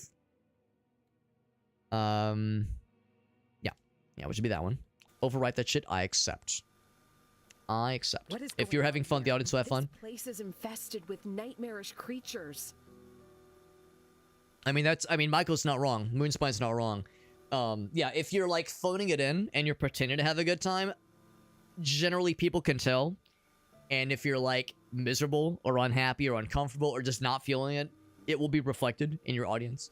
And if you're enthusiastic and having a good time, I'm not going to say people are guaranteed to come by and stick around even, but they're more likely. They're more likely to stick around if you're enthusiastic, if you're commentating over what you're playing, if you're happy, if you are at least visibly enjoying what you're playing and having a good time. If you're sitting there silently and not commentating and not streaming, even if there's no one in the chat, because that's always the big thing too. When people are getting into streaming, they'll be like, well, nobody came by, so I know when to talk to, so I just sat there silently. It's like, you can't wait for people to come by. Always assume there's someone watching. Or even better, there probably is someone watching. Like, there's probably somebody like lurking, right? But they maybe not aren't chatting. But if you're commentating, you're talking to that, you're entertaining somebody. Probably. And even if you have like the viewer list up, like at all time, like on your end, if you have the viewer list visible on your stream, on your little stream like view thing, and the viewer list is empty, don't assume that's correct. Because for one thing, what if it's somebody who's not logged into Twitch? I'm not trying to say that there's like people stalking, but I'm just saying somebody might just pop the Twitch app open and just check a games directory and see your stream. Like, it could happen, right? So for one thing, it could be somebody not logged in. And also the Twitch viewer list sometimes takes a while to update. So it might show as an empty viewer list. There could be lurkers lurking. So always assume there's like someone. And if there isn't someone, they're about to pop in and you should be ready for them. All right, so when I said I had one piece of advice, what I meant was I had a couple. So there's a couple. I need to be strong. I can't quit now. That Megabonk game. Megabonk is a cool-ass game. Yeah, that's a tough one. Yeah, the answer I would pose to you, Formidable Thunders, would you watch somebody stream that game in the style that you're describing it? And if your answer is no, I don't know, it's up to you. The other thing, too, is, like, I'm not the authority. I'm not going to be like, how dare you go against my advice? Like, the fuck am I, right? I'm just some fucking dude. But that's like, if the answer is maybe, consider chewing on it. Like, think, and well, even better, if the answer is maybe, think, okay, what would it take to get me to watch that Megabonk stream? If somebody was playing the game, you're pretty familiar with the game by this point. You're pretty knowledgeable. So if it was like, oh, maybe I'll do a character I'm less familiar with and do like a self-imposed challenge. Maybe every time I fail, I don't fucking know. I'm just kind of spitballing here. But like some way to kind of spice it up, kind of sex it up a little bit. So it's not just, dude plays very popular game. Some way to set yourself apart from the masses. And that could be with channel point redemptions or I don't know. There's no right answer. There are wrong answers. There are wrong answers. Every time I fail, I'll smash my penis with a hammer. That's a wrong answer. That's a wrong answer. Every time I fail, I'll fire a gun in a random direction. Yeah, don't do that. Don't do that. Also, don't do the thing where it's like, if I fail, I take a shot of vodka or something like shit, because that actually would potentially violate TOS. Drinking on stream is not bad, but like if you're like punishing yourself, that's like, it could be considered self-harm. So yeah, don't do that. Assume somebody might watch the VOD. That's a good one too, Michael. Absolutely. That's a good one too. What's up, Shock Value? Don't trust the viewer list. That's right. It's a slow to update one. That's right. Yeah. Or somebody might leave and it might still show them. So yeah, it updates very slowly. I've discovered that a surgical procedure is to be performed on 2 twin girls. Or it's a ritual. Could be both. Long periods of silence, yeah. Yeah. And also just acknowledge that, if you're new to streaming, you're not supposed to be an expert, right? That's also understandable. If you're new to streaming, it'll take a while to feel comfortable talking on camera, chatting with chatters, keeping up with chat. You saw I fell behind, obviously, so it's like, that's inevitable too. No one would expect you to be like a fucking expert right out of the gate. So, also, yeah, that's the other thing too, is go easy on yourself. Recognize it's a hobby you're getting into. So, give yourself that grace, that patience. How do I know what to talk about when chatters aren't there? My strategy is talk about my thinking process.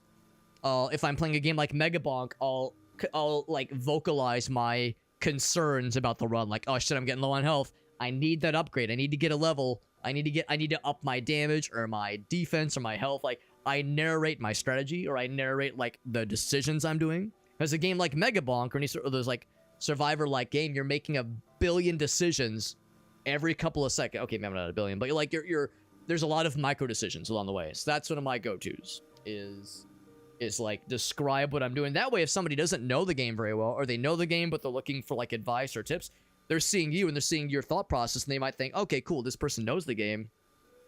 If I like follow their thinking, their like the logic that explains why they're doing what they're doing, I can put that in my back pocket and use that when I play this game. Like that kind of thing, honestly.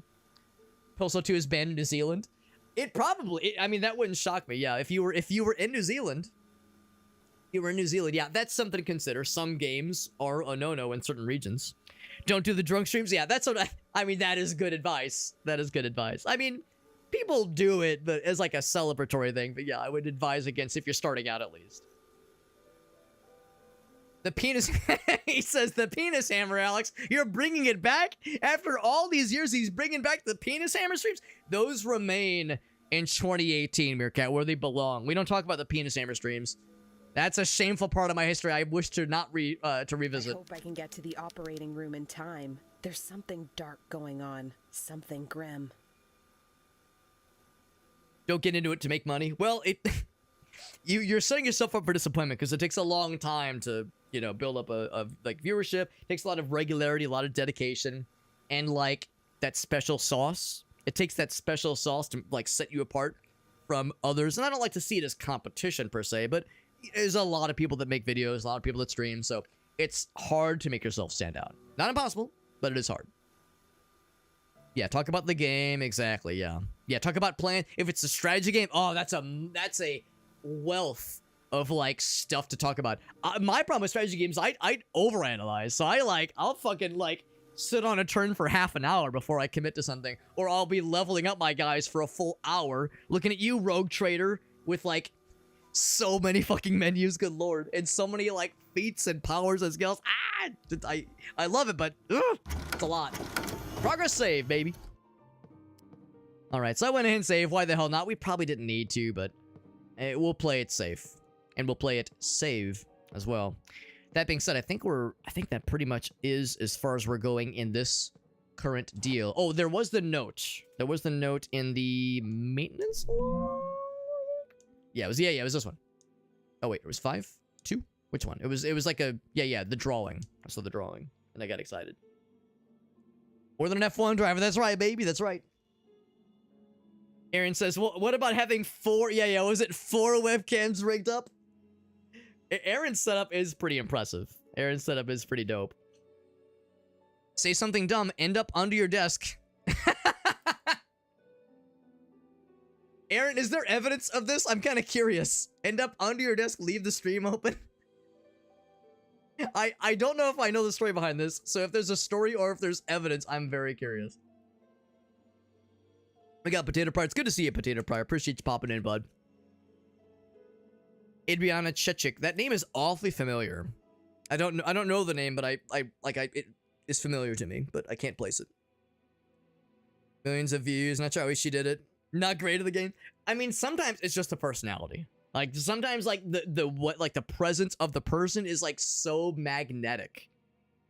Something about them just brings people in. Like not everybody loves him necessarily, but Joel, Vinesauce Joel or Varg Skelthor, he's a good example of that, where he's not great at the games he plays, and his commentary is not everyone's cup of tea. Gracie can't stand him, and I don't blame her. I don't blame her. He's a weird fucking dude. His style of commentary is not for everybody. But I love it. I love it. And his hundreds of thousands of throngs of followers clearly agree.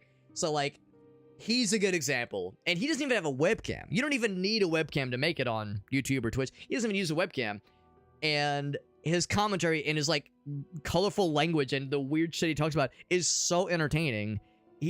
I could just listen to him read a phone book. Like, I don't care what games he's playing. I will watch his streams because he's so entertaining. Some people just have the sauce. They just have the juice. I don't know how to describe it. I don't know how to describe it. Don't go overboard with commit to... Yeah.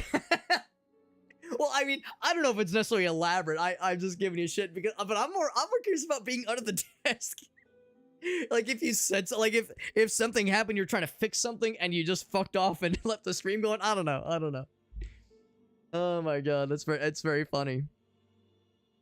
Don't Google. Oh, okay, I have heard about this person. Yeah.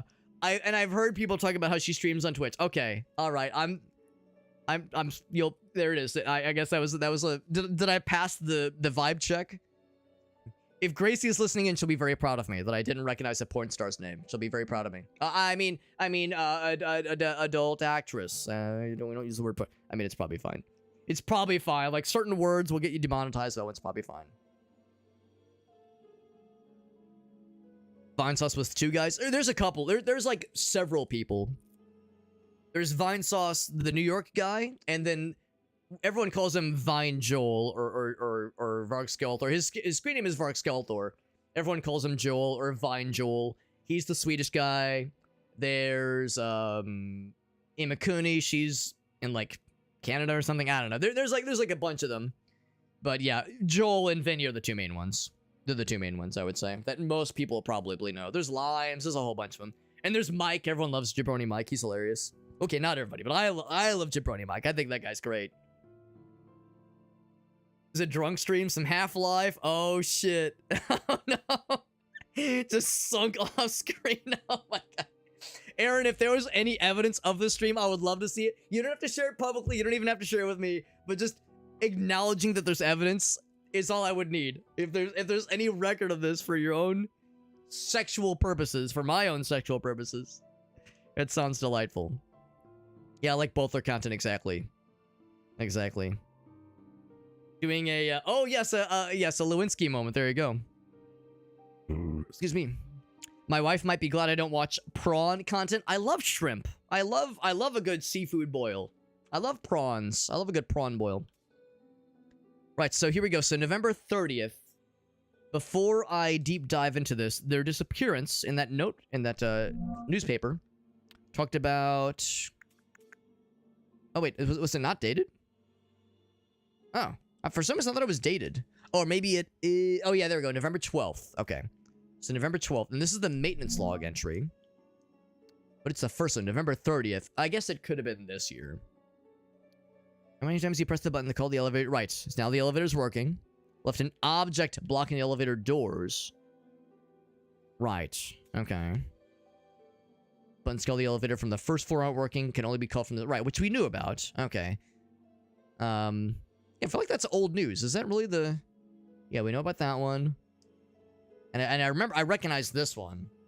The lamp was malfunctioning in the maternity ward. Right, we did fix that one. There's the blown fuse. Okay, so yeah, so it's a little bit weird that that was like the last thing, because that's kind of old news. Anything else? We came in... Yeah, we can't go that way. Came in from the area behind me. And this... Oh, I probably can only have one going at a time, can't I? This is probably locked right now. Yeah, I can't open it. Yeah. I think I can go... Oh, shit, I probably can't go immediately around. I probably have to take the long way. Take the long way home. Because this will auto-lock behind me.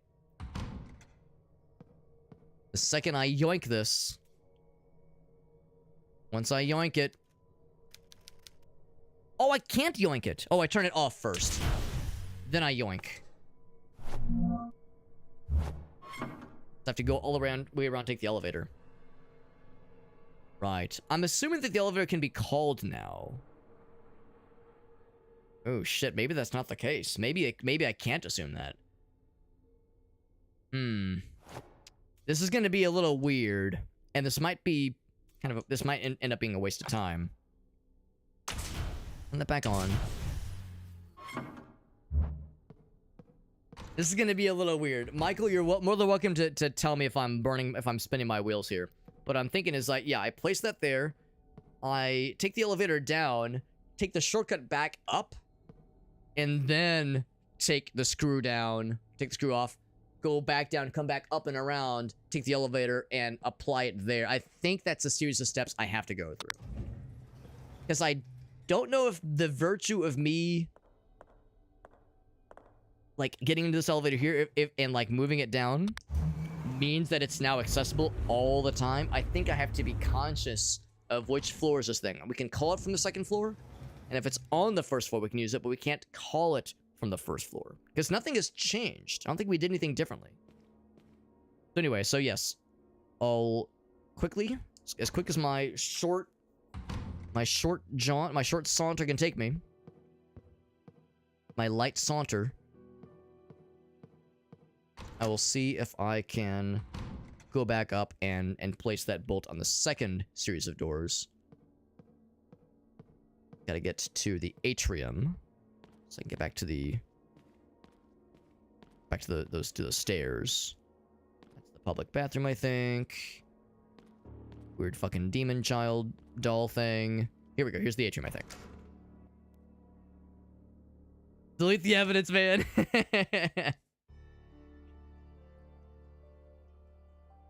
Oh, trash talking the out. Yeah, that's fair. That's fair. Well, I don't blame you. I don't blame you. That was probably the right call. Honestly, it was probably the right call.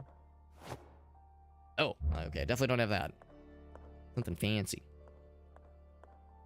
Yeah, because you probably understand kind of my reasoning here, where it's like the note.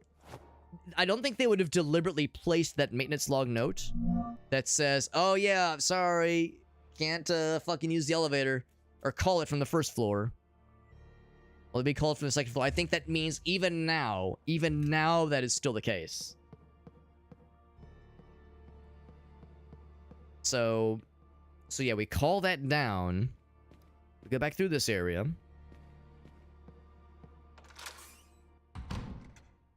That's what I'm thinking. That's what I'm thinking. What I'm thinking and what I'm thonking. I'll take this guy. Boop. Oh, right, I have to turn it off first. And that will be what allows me to go back around, take the elevator back up, see what lies beyond that other locked door. Some Eternal Darkness vibes. That might be part of why I like this game so much, because Eternal Darkness is my favorite horror game ever. My favorite horror game. It's one of my favorite games, of all time. And I'm endlessly jealous, or envious at least, of Aaron, because one of his most one of his most highly famed thrift acquisitions from like a thrift shop was a copy of Eternal Darkness for like $5 or some shit like that. Like they did not know. They had no fucking idea what they were selling. Aaron was the savvy consumer, or recognizing the value of that incredible game. Good game. This, of course, that game, you know, they had the sanity meter. There was magic. There was more of a combat focus. And, of course, you know, it was kind of an anthology of sorts. It was an interconnected anthology. You had all these different characters that had a link to the Tome of Eternal Darkness. So, you know, it wasn't quite the same. But, yeah, the vibe, the look and feel of the game. There's some overlap for sure. This game feels dated. Yeah, it does. It does. I wouldn't disagree.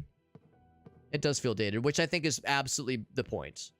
I think it wears its dated inspiration on its sleeves very prominently. Grab the bolt. That would have been very funny, because I would have fucking done it, and it would have zapped my penis clean off, and I would have been dead. DED. Oh, my fucking god. I thought I was a genius. I thought I was a stable genius. I thought for sure you bring the elevator down, and there you fucking go. Gonna drive me to drink. Has some Lovecraft shit. Yeah, with like experiments and rituals and madness and shit. I thought I was a genius. For $1. God, Eternal Darkness for $1. Can I ask how long ago that was, Aaron? God, dude. I could just die. Eternal Darkness for $1. Now, I don't need it. I already have my copy. Well, that's not true. I had to buy a second copy, because the vast majority of my GameCube games got stolen many moons ago. But I was able to find a used copy for Eternal Darkness. It was like probably like 30 or 40 bucks, you know, a couple years ago. Well, not a couple, like 10 years ago. But, that really threw a wrench into my plans too. I thought I was so smart. Because I don't know of a way to get back up there without going. Well, I guess I can look at the map, but I don't really know of another way up there. I guess I could just hope we'll find another one of those, another thing, another object to use as a fuse. 2021. Oh, super recent, man. Super recent. Amazing. So I guess I didn't look that close to see what room that was in. It was one of these. Does the actually, do I know that for sure? Disinfectant room. I guess I don't know. I guess it could be one of these. Yeah, so regardless. Where's the elevator? Is the elevator? Yeah, here it's right here. Okay. So yeah, it was okay, it was this little area. So I think that's the door then. That will lead to this like series of rooms. See, we got the save room, the elevator was right there. Okay. If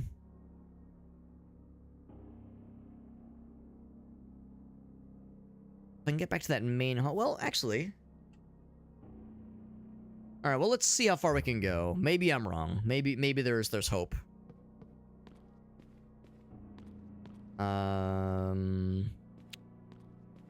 I never get lost in video games. That's never happened to me ever, by the way. I've never gotten lost before. Remember, what was that atrium that I liked so? Yeah, I remember seeing this and thinking I've gone too far. That's a public restroom.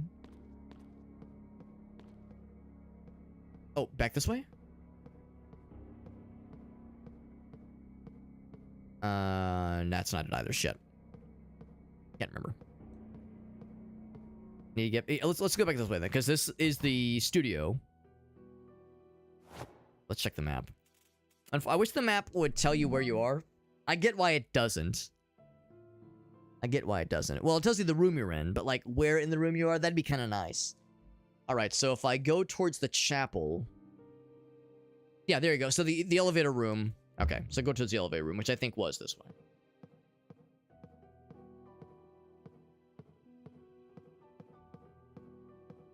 That's the thing, like getting a little bit lost and trying to navigate. There we go, there's the atrium.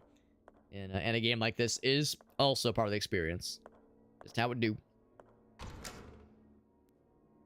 Back in the early days of the Wii, yeah, which I'm sure was more affordable then. I'm sure it wasn't like it wasn't like nothing. I'm sure it wasn't a complete giveaway, like a complete bargain, but probably a better one, a better deal. Where things became insane. Yeah, because they're kind of fucked right now, obviously. That's a loud one. Ka-chunk, ka-chunk. Right, because this... Okay, so this shortcut is open now. But yeah, that's the path where we will hit a dead end. Unless we use the bolt. I can't just, like, go back this way, because that leads back... to... Let's see... no, we're on the second floor. West wing of the second floor, I think. So... Yeah, okay, the dressing room is what I just tried. Reception, yeah. So, man, I thought I was a genius. I really thought the elevator was going to be it. But the elevator is not it, and we can't get past... It's either this door, or maybe it's this door. One of them is an electric lock that needs some kind of fuse. Have a good night there, Moonspine. Appreciate you hanging out with us. Offering some wisdom with life in general, but also video games. Boldly implying that there's more to life than video games. Come on. Come on, we all know better than that. We all know better than that. What about the intensive care corridor? Oh, there's Shake! Shake with the Ray, what's up, man? Poor Shake. I can't help but feel sorry for him. You know, because again, remember, I did blackmail him into being my friend. Or maybe I paid him. What's the story? Did I blackmail him, or did I pay him?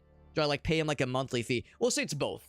We'll say I pay him and I blackmailed him to being my friend, which forces him, you know, he's contractually bound to playing games with me on Sundays with the homies, and also to raid me as often as physically possible. So, you know, he probably is thinking to himself, man, there's so many cooler people I'd rather raid, but I guess I gotta raid Alex. He's such a nerd. What an idiot doofus. So thank you, Shake. Thank you for rating me. It's very sweet of you. Even though I forced you to because I'm so domineering. I have a very forceful personality. I know I do. But thank you. It's very sweet of you, man. You just rated us last night, popping in again. You're a cool dude. We're playing Tormented Souls. The sequel for this game comes out technically today, depending on your time zone, on the 23rd. It's not out right now, I don't think, but the sequel to this game comes out soon. And I'm probably not beating this tonight. This is my second session with this game. If you've played this game before, dear viewer, you probably recognize where we are right now. Can't open it. I'm trying to think if there were other electric locks we could use this bolt on. And I honestly can't remember if there are. For now, I'm going to go ahead and plug her in. I thought it was so cool because I thought it was very smart. And that I was going to use the elevator to come back around after I brought the elevator down, but it does not work that way. Because you can't call the elevator from the first floor, only from the second. It's a one-way shortcut or a one-way circumnavigational option. So I can take the don't mind the dead guy. Don't mind him. He's just chill. Yeah, so we can take this to go down and then immediately go back up, but you can't take it to go down and then leave the room and have it come back up. It's one of those. That one is locked with a puzzle mechanism that we don't have yet. This one is legit. Is that the kitchen area? It's just room 2E. We already explored this one fairly thoroughly.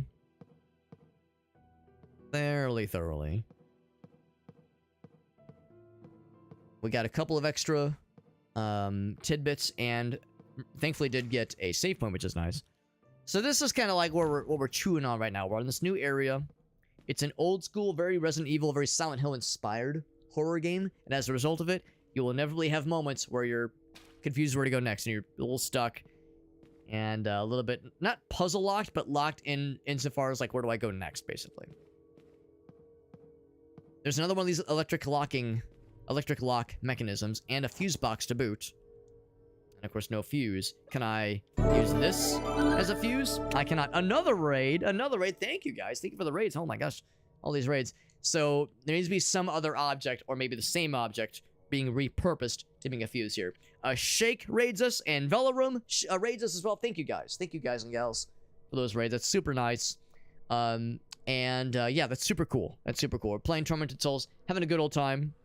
And as Shake knows, Shake already knows my spiel. In fact, it looks like he's already got us one. I always ask, whenever somebody raids, I always like to ask if there's any clips you would like to share. Because you're bringing your peeps to me, which is super nice. That's very nice of you. The least I can do, since you brought your peeps to me, is for me to nudge my peeps to check you out. And the best way to do that is to have, if there's a clip you'd like to share, is to post a link to the Twitch clip of your choosing into the chat, and we'll all watch it together. So that way, your peeps are getting a sneak peek of my content. That way, my peeps get a sneak peek of your content. We get that cross-pollination. Everybody wins. We're all helping each other grow and prosper. It's a beautiful thing. So here's Shake's clip from when Shake the Box rated us. I see, by the way, that Velarum is a fellow Tormented Souls enjoyer. You have quality taste in games, my friend. Quality tastes. Not that I'm biased. I would never be biased. We got Lexicon Answer. What's up, bud? Shake says, I soft locked my save of this game. Oh, no. Oh, Rift Wizard, of course. Of course. The old Rift Wizard soft locking. Then Tears of Metal demo. Ooh. Wait, Tears of Metal. That sounds so familiar. Hold up. Hold the phone. Hold. Tears of Metal. Oh, it's on my wish list. How about that? Tears of Metal demo. Hack and slash co-op. Ooh, I like those words. Ooh, that does look pretty dope. I mean, it was in my wish list, apparently. Well, I might just have to do the old demo installation. Okay, I'll add it to my library. I'll install it after the stream ends. I'll get that shit ready. Oh, what am I doing? We gotta watch the thing. What am I doing? We gotta watch the thing. So let's watch Shake's clip. And like I said, Velarum, if you have any clips you'd like to share, or if it's a TikTok video or a YouTube short, I'll take anything. But really appreciate your rating. We're playing Tormented Souls, very much an old school survival horror inspired game. It's very good. And the sequel comes out technically today in most time zones, October 23rd. It's not out right now, I don't think. And I'm probably not beating the game before I end the stream for the night. For one thing, it's getting kind of late, so I'm not going to be going super much later. But we're going a little bit later for sure. Let's see what Shake's been up to. This is Rift Wizard 2. I've never played Rift Wizard 2. Or 1 for that matter. So it's a little bit hard to tell sometimes what's happening in these games when he streams this. Snakes! Snakes. I'm like the opposite of that guy that did the Irish thing with all the snakes in Ireland. You know the one. Steve. Yeah. Yes. Steve O. Irish. Oh. Well, maybe in a minute. Is that the soft lock? So you're spawning the snakes? Steve Patrick. Steve Patrick. That was his name, obviously. Because it looks like I think he's like killing the bad guy snakes. Snakes. Because that's him. That's him right there. I'm like the opposite of that guy that did the Irish But then it thing like with all the got snakes in then it all Ireland. got stopped. You know the one. Steve. And then it went burp. But ding. Well, maybe in a minute.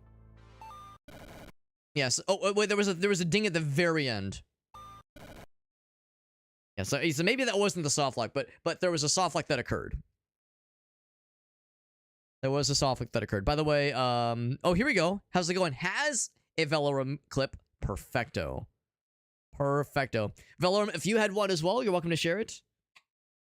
If there was one you were kind of thinking, especially like when it's a first time raid. Like that's so exciting. When someone raids for the first time, it's like, oh, it's like a great opportunity. So yeah, Velorum, if you had one you want to share, feel free to share it with us. Oh, your Tormented Souls playthrough. Oh no, that's no good. That's no good. I'm sorry to hear that, man. Yeah, was that recent-ish? When you played it at the very end? Oh, okay, so it was probably a while back. Probably because this game's been out for like four or 5 years. Kitty cat. Oh, let me make the cam bigger. I need Wanna a pet the full kitty. screen. Can I pet that dog? Can I pet that dog? Oh, let me make the cam bigger. I need a full screen. I like the little cat emote. That's a good one too. Yeah, when it first came out. Yeah, I'm really late to the party. But better late than never. Oh, that's the wrong one. On this, go to the small one with the games. And unmute. Lots of chain damage and then spawning snakes. Hence why he is the anti-Steve Patrick. A clip of a kitty cat. There you go. There you go. Yeah, like I said, the Velorum, if you had another one though for us, I'm super down. I mean, I'm also never gonna complain when it comes to clips of cats being cute. Never gonna complain about that. But thank you both. But thank you to Shake and to Velorum for that, for those raids. And yeah, Velorum, a fellow enjoyer of Tormented Souls. I'm not sure if you've beaten the game or not. I have not, clearly. In fact, you're probably farther than I am. Probably not beating this game before the second one comes out. I do have a review key for the second one, so we will be playing it fairly soon. But I want to beat this one first if I can pass the sniff test. If you've played this game or if you've played this far, you probably know where I am, and I'm in that situation where we have a need for some kind of metal object to act as a fuse, and that little fuse box fella to unlock this electric locking mechanism on this door in order to proceed. And we actually have a something in place in a previous area. Once again, don't mind the dead guy. In the room that led to this area, we have a little fuse in place to enable this electric lock mechanism. But I don't have another way to get into that little area.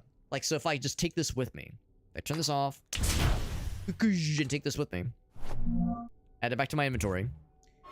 I don't have a great way that I know of right now, at least, to get back into that area. I can't even take the elevator up, because even if you ride the elevator down, remove the fuse, go all the way around to that bottom elevator area, you still can't call the elevator from the first floor. Even if you brought it down to the first floor, it retracts on its own back to the second. So as a result, my options are limited right now. My best hope is to see if there was something else that I missed, or maybe if there was another electric lock that I can now enable, because I have this it's not a fuse, it's a threaded bolt.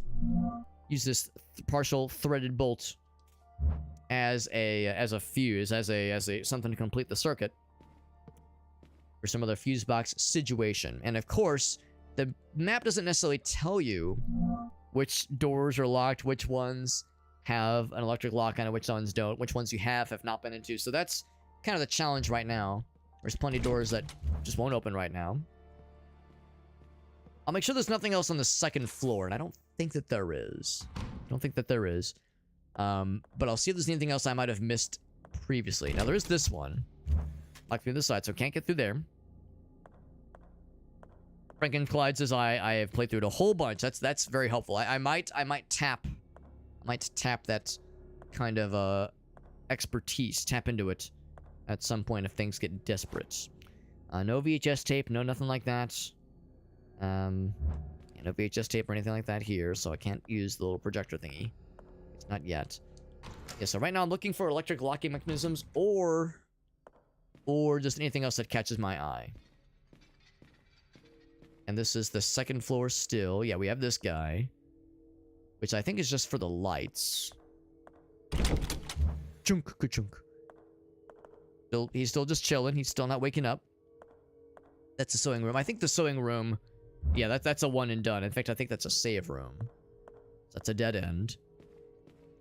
Any sort of opportunity for this threaded bolt that we could use. Because we've seen other rooms. Yeah, there's this one. We need some kind of data disk from that one. Which one's this one? I can't open it, so it does not matter.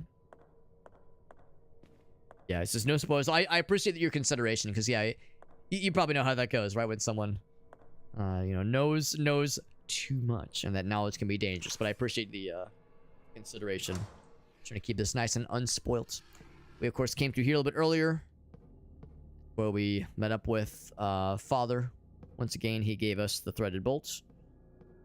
I think we saw all there was to see there. We don't have a battery, so we can't charge that guy.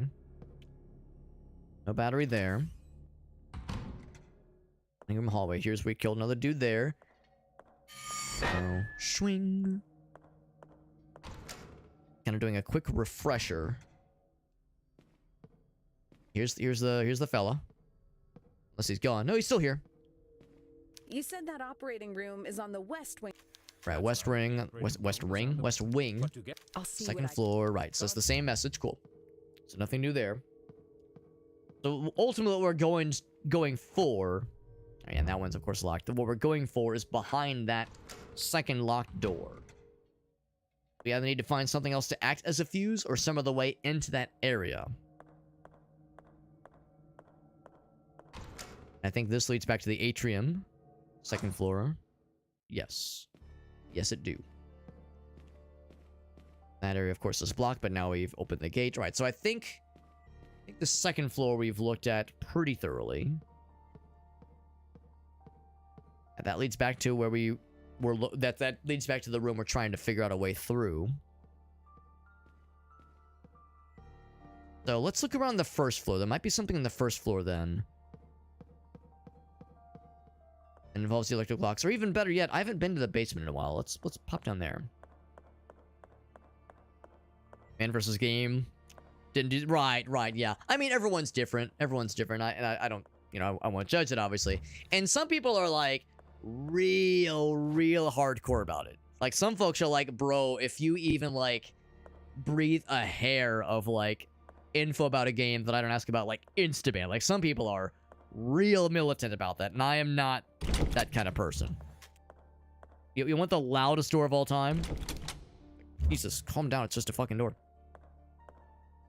Oh, by the way, Velorum does have a clippy. Let's watch the clippy. Watch the clippy. See what Velorum's been up to on their streams, other than cute cats. Ooh, spicy. I fear nothing. Noise. Oh, it's because I'm logged off on Twitch.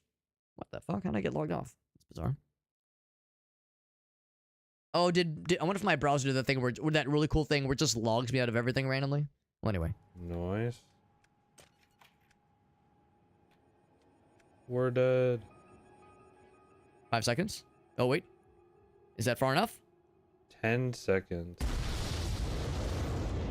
It was not far enough. What? Oh, it's a Saw game. Yeah, from Saw 2.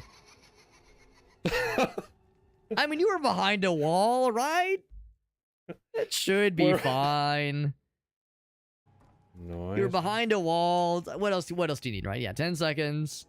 We're dead. Yeah, Velorum knows exactly, like, oh, fuck, here we go. But it's like, I mean, that should be fine, right? 10 seconds. And then he just kind of keels over slowly. You know, that's what happens when somebody dies from an explosion, right? Their body's perfectly intact, no scarring, no charring, no nothing. Just Slowly wilt. Just slowly wilt. That's how you do it, man. Very good. Thank you for sharing the clip. Yeah, that's what I like to see. We got cute kitty cats and also goofy gameplay shenanigans.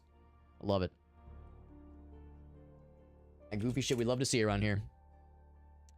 Yeah. Fucking hell. Looks like my browser, that really cool thing where it just logs me out of everything without asking.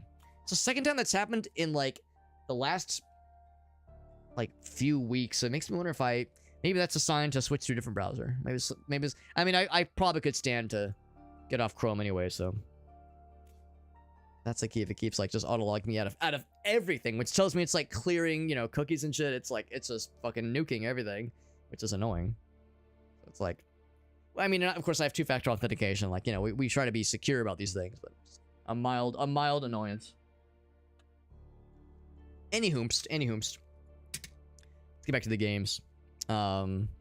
He says, I thought it was safe. It seemed fine at the time. Head back upstairs. But yeah, on the topic though of like, you know, people offering, you know, tips or advice in the chat, I'm never gonna be like a stickler or like bite someone's head off for like offering something, or even like unknowingly offering a spoiler before knowing my policy. My general policy is, if like, you know, if it's a story game or if it's story spoilers, best to avoid. Best to avoid spoiling something story-wise or gameplay-wise, you know, like, use reasonable judgment. Use reasonable judgment. I generally trust the people that come through to not be, like, maliciously trying to ruin shit. Now, there are people out there that, you know, they see, like the Undertale category on Twitch is unfortunately a very bad example of this, or used to be at least, where people would, like, go very far out of the way to try to, like, post spoilers. Just to fucking ruin people's day. I don't know what it is about people like trying to shit on people who enjoy the game. Let them enjoy the game. What the fuck's wrong with that? But anyway, like, I don't believe people are like maliciously out to get me. So like, if someone offers up something, I'll just, you know, give a little heads up, like, oh, hey, just, you know, don't overdo it with the spoilers. But what I will say is I've seen it where if a streamer is struggling with something, if they're struggling with a boss battle, if they're struggling with a puzzle, it's struggling with a game mechanic. We've already seen this, sorry.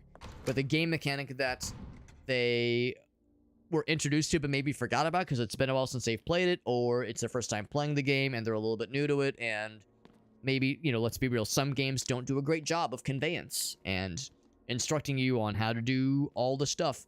Sometimes a tutorial is just not sufficient, and like an experienced player recognizes the pitfall, like the lack of knowledge, and they want to fill in that knowledge gap, and the streamer is struggling with whatever it is they're struggling against. It's a boss battle, it's a puzzle, and the streamer's like, or the viewer's like, man, if only the streamer knew that one thing, like, oh, try, you gotta hold the button down, try that, or try, remember you can dodge that thing, or you can do, you know, whatever, you know, fill in the blank with whatever that one little nugget of knowledge, because like the streamer's getting pissed off, the chat's unhappy because like nobody's, like, everyone's too scared to help them out. Like, you know, in those instances, if it's gonna make the viewing experience better by helping me out, like if I'm struggling and I'm clearly losing my fucking marbles, like, then that's like, yeah, I trust people's judgment to say like, all right, this will make everyone's experience better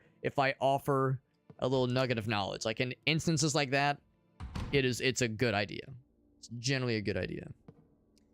Going back here to the elevator. Let's keep looking around. I'm suspecting there's something I will bump into. An area that was previously unavailable to me, because I lacked the ability to open an electric lock. By the way, when I experimented a little bit with this game off stream, I tried shooting these things. I tried swinging at him with a melee weapon. You can't fucking set these things off. I was thinking, oh, what if that's like a secret? It's not. Or a thing it's blocking. It isn't. I was hopeful. Wishful thinking. Don't put icy hot on your penis. Or your ballsack. Yeah, both accurate. And both wise. Things to avoid. Meerkat says, believe me, worst mistake of my life. My friggin' life. Now, I'm gonna guess it probably was not from personnel experience. But generally, I would recommend against it. Yeah, I don't think there's really anything else down here. I think this is the fucking, like, generator room or something? Or, oh, it leads to it, though. Okay. Or maybe this is something else. I remember this area. Oh, that's, yeah. That's the shortcut. Right, we did see the shortcut. So that's like a circuit, like a lap you can follow. Use this lube? Oh, what could possibly go wrong? What could possibly go wrong? Yeah, battery charger, good for charging batteries. The friend with the glow sticks? Ah, yes. Old glow stick Jim. Could forget. Who could forget? He probably wishes to forget. I can't say I blame him. I would want to. Yeah, so the kitchen, the warehouse, that's just a lap that concludes uneventfully. So that ain't it. Back to the atrium. Oh, here we go. Well, no, here we don't go. That's... Oh, alright, I'm gonna write this one down, too. I wrote the other one down, I'm gonna write this one down real quick. This is... we'll call it C. Right triangle with a small pip in the top right corner. And then, like, polygonal Pac-Man. So I described those three shapes. Those three shapes right there. So I'll write those down. In case it comes up again. And once again, I'm so disappointed. I thought I was so smart. So smart, but nope. Even when the elevator yeah, because it's the button is broken. It's not the elevator's busted. The heckin' button is broken and you can't do jack shit about it. Because the dead body that's slumped up against that thing. So, gosh darned, that's not it. Going to head back towards the atrium area, see if there's maybe another area I could try then. And take ice cold showers for a week. Oh, sounds unpleasant for everybody involved, specifically Kevin. What's up, Justin? So speaking of battery backups, battery charges. Might be a bad winter. Well, it would not surprise me. Oh, here we go. So here's an electric lock, but it's already open. Well, that doesn't help me. The dentist room. Yeah, this one's already open. There's a guy we got earlier. Got his ass. Because in my mind, I remember seeing other electric locks. But that one ain't it. That one ain't it. Franklin Clyde says, so close. I'm almost thinking, like, if I could find whatever's powering that thing. Because presumably, there'd be something that's giving that some juice. And I could take whatever take out whatever the fuse is. And have that be my second fuse that I would take with me to go upstairs. That's my hope. My hope. So I'm hoping I'll, like, find the thing that's powering that bad boy. Ooh, is this it? Oh, I got excited. I saw the power box, utility box thingy. Bad ice storm in April of last year. I think I might have remembered that storm. But if it's what I think it is. Be more over here.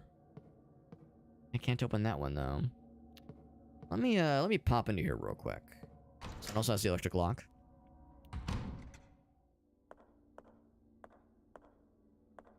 Yeah, remember we were in here for another puzzle. And there's the downstairs area, which leads to the mirror.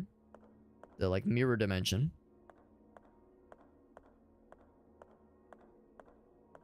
Sort of utility box I can open to extract. Right, yeah, that was the presumed dead person. The gurney.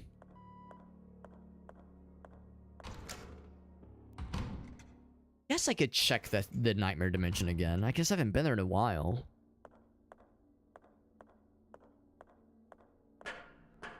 I seem to recall you couldn't get very far in the nightmare dimension. I mean, maybe that's changed, but I don't know if it would. I don't know if it would. We are in the fucko upside down spooky time dimension, hence the inverted cross. Very reminiscent of the nightmare zone you would enter in Silent Hill. At least one, probably the other games too. You need something to wiggle. Gotta force it. Too rusted. Ooh, I do have the acid. Okay, yeah, just wishful thinking. That's not it. Yeah, so that's not it. There's the baby we affixed the plastic hearts to. Tools.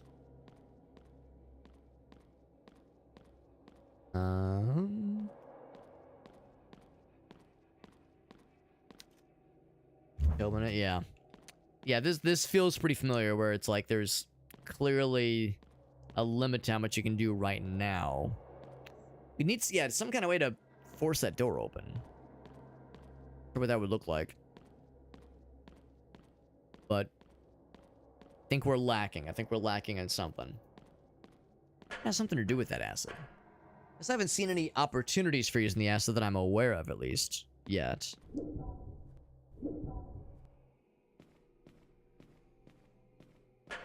Keep schmoving. Game makes you think. Makes you think, which is not a bad thing. Something to embrace.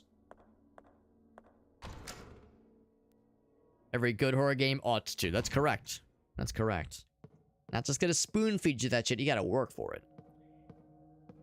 So yes, if nothing else, I remember the generator room is down this way. I think this is a save room. Oh no, that's another one of these weird ones. And there's always a picture. The one had a Tetris game over it. The other one had a I equals 1 or 1 pip equals 1. The other one had like a jar being repaired. This one has people. The other one has like bees on it. Oh no, this one has the bee. Never mind. But yeah, there's like the pictures are very unclear, very vague in their demeanor. The side, because of course it is. Cool ass painting. It's find something to act as a fuse. And we're in like a hospital / mansion. There's metal objects all over the place. Can't I just fucking like grab something off the floor? The answer is no. It's like this, like that spoon. Can I just pick up that spoon? Is that enough?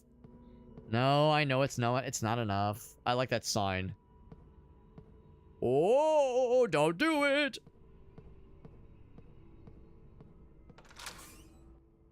We'll pop into here. I'm pretty sure I have like scrounged this way pretty well. It says don't run. Well, that's why we're not running. We're like doing the lightest of saunterings. Is this the dead guy? Yep, here's the dead guy. It's been mutilated. This mutilated human is dead. I think they're dead. Hence the Dutch angle on that camera. What point do we get to school? Oh, like in Silent Hill 1? I think most of this game pretty much takes place in the in this hospital mansion area. I don't think there's like a school section. Maybe the sequel. Maybe the sequel. The ending is possible at this point. Of course it's locked. Why wouldn't it be locked? Whoops.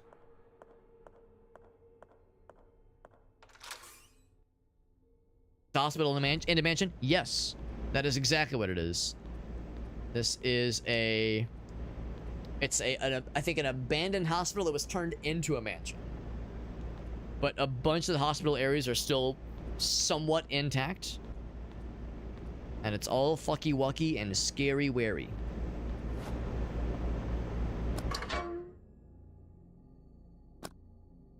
Is that bad? Did I do it bad?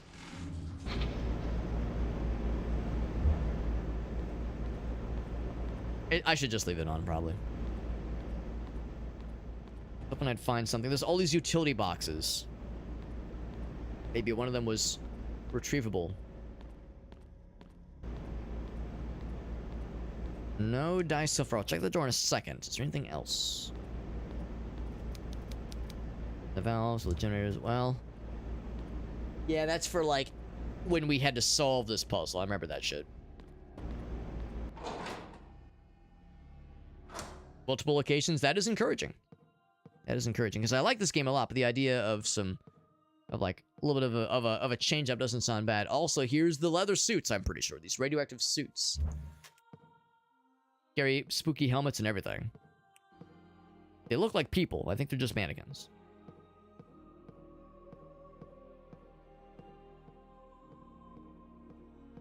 And here's where the father was.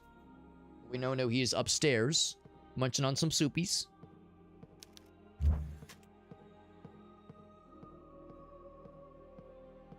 Fortunately, I think my brilliant plan not borne fruit. What I guess I would ask is, for somebody who knows this game reasonably well, is my way of... am I barking up an incorrect tree? Or, like, how warm am I? How warm am I when it comes to this tree that I'm barking up that says, I need to find a second object to act as the fuse... to act as the circuit. Complete the circuit. And then upstairs here so I can access the secondary. I need to find, like, a second object. I was thinking, like, yeah, if I could find a utility box, crack it open, and take the thing that's out of it and apply that stuff. That's what I was hoping. But I'm beginning to... I'm casting doubt on my brilliant plan. So I'm heading back upstairs. Upstairs. And by upstairs, I mean this way. It is the incorrect tree. Well, the second question then is, would I be better off trying to find another way up to that area that does not involve the elevator? And does not involve... like, because I need to get into that room somehow. Without putting the fuse on that first door that leads in. I was hoping it was going to be a matter of take the elevator down. There's a fire escape. I haven't seen one yet. I mean, there's a lot of locked doors. A lot of locked doors and stuff along those lines. This again? This was... oh, that's a locked door. We can't even look at it. I can look at it, but I can't open it. I remember seeing the electric locks. Yeah, I was really hoping there'd be a way to remove what was powering that bad boy. The elevator is involved. Okay. Well, that makes me feel a little better, then. That makes me feel a little better. So the elevator is involved. Because what I tried to do, I tried to take the elevator down from the second floor to the first floor. Well, what I did was I removed the fuse. Like, I have it in my inventory right now. I removed the fuse. Or the threaded bolt. From that first door area. And then, you know, what did I do? No, before I did anything, I took the elevator down from the second floor to the first floor. Went all the way back around. Back up the stairs, back to the second floor. Took the fuse, took the threaded little fella out of that utility door thing. And then went back down... and then went over to the elevator. And then went back to the elevator on the first floor to try to take the elevator back up to arrive back in that second room. And even if you take the elevator down and exit that room, the elevator goes back to the second floor on its own. So I still couldn't call the elevator to the first floor because it had presumed gone back up on its own. But to Frankenclyde's point, they did give us this hint. Maybe I should take this to heart. The button just does not work. Someone had left an object blocking the doors, which stops it from closing completely. And that was in November. And then presumably later on in January, someone says, oh, by the way... elevator door can only be called from the second floor. Or maybe that's like January. Well, no, that's like 10, 11 months. Whereas that's only a 2-month difference. This one was probably first. This one was the second note. Well, maybe if there was a way to move that dead body. I didn't see any interaction points, but yeah, maybe there was just something I missed. Electric lock right there. A small little weird doll creature. I think where we started the game. Well, let's go back. Let's go back up then. Back up, see what I might have missed. Hey, I didn't see any interactions, like any obvious interactions with the elevator. But yeah, maybe there's something. Think about this. I would want to go. Yeah, we need to go there from here. Like from the first floor, that is. Find a battery. Well, there is also a battery sequence eventually. There's also a battery sequence eventually. I don't know what it is, but we know it's coming. We know it's coming. Main hall. So I'm gonna go. Actually, yeah, either of these will work. This should work as well.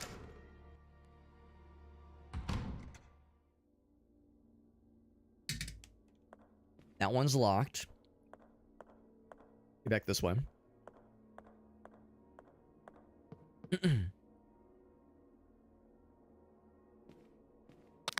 Alright, so elevator's broken. Can't fall from this floor. I remembered this thing. I think it was like blocking this at first. Unless maybe what I want to do is move it. That would seem counterintuitive. That seems like it would block the door, but maybe that's like... Maybe that's the point? Maybe when the door... Here, maybe let's do that. I'll pour towards the middle just to make sure nothing gets weird. Maybe we need to take the elevator down and take that up with us in some way. To, like, block a door or something like that. Let's see what our options are. I'll go back upstairs. The best way to go upstairs is the other way. Quickest way. To the atrium. Right there. Whoop.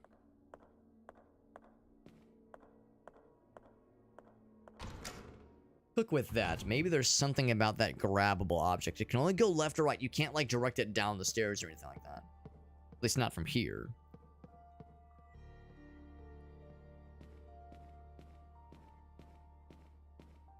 Actually, I think it's that. I think it's... no, it would have been. It'd be this one back here. Escape. Well, we're not necessarily trying to escape. We're also trying to, like, detangle what has happened with the experiments that have been done to the people here. What happened to the girls? That was like the thing that kind of beckoned us forth, and we had this, like, our character had this, like, psychic. She was, like, receiving psychic damage when she saw the pictures of the girls. Like, there's some kind of thing that draws us into understanding what's going on here. Good grab. Yeah, the game is pretty. The game looks pretty good, I think. It's an indie game made by a small team. I think they did a good job. Alright, so take the elevator down. World's loudest elevator. I know everyone's genitals are vibrating loudly just now. Right, so we're saying this dead body is, like, in the way somehow. Alright, so what if I do this?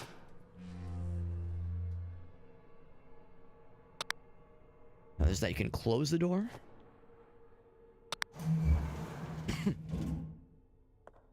Guess I never tried to mess with those other buttons. So you can close the door. There's nothing else interactable that I can see. Back down.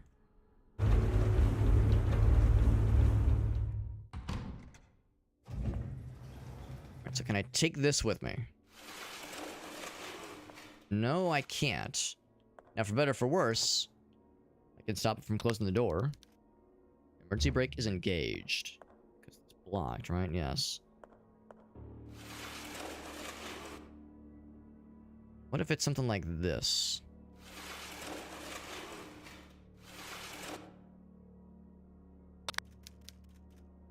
Still can't send it up.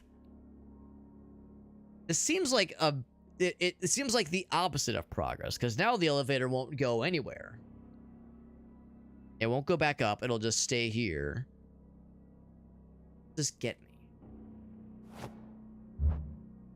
Just get me. I feel like this is also the wrong tree. It's all a matter of this serious dead body taking up all the space. No way of moving it. I mean, it's in a wheelchair. Can't I just grab it and roll it away? You would think. It's a foul smell. Do I melt it with acid? Work that way. Does not work that way. Nothing jumps out at me. Well, I don't know. Maybe I'm full of shit. Maybe there's something to this. I'm gonna back up. Let's try it. So let's try popping that thing in there. Now the elevator ain't going nowhere. Let's go back up. Try calling it, see what happens. Let's see what happens. Frankenclyde says you're on the right track. All right, well, it's something. This is not what I would have considered. Not what I would have assumed. But out of desperation, I'm willing to entertain any ideas, any notions. Have I ever seen The Changeling? I don't think I have. It sounds vaguely familiar. Unfortunately, I'm very bad about like watching movies. I enjoy them, but there's so many I've never seen. I'm terrible. Especially like classic films that lots of people love. The number of times my friends be like, Alex, you haven't seen that? What the fuck, man? Everyone's seen it. How have you not seen it? It's like, I promise I'm not trying to avoid it. I never make time for movies. All right, so press the button. Not responding. Right. Well, shit. Well, now what? So, So if the elevator is like no bueno, that get me? Does that get me? Little indicator thing tells me it's a, well, actually, maybe the, well, hold on, let's think about this. Is that button at the bottom is broken, and there's no opportunity to like replace the button with something.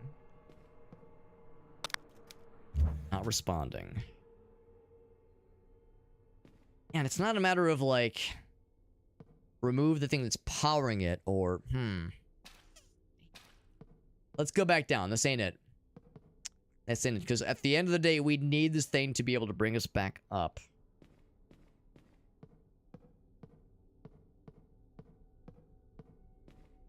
In a state, that is, bring us back up, ideally in a state where this thing ain't plugged in. I need this thing in my person and inside that room.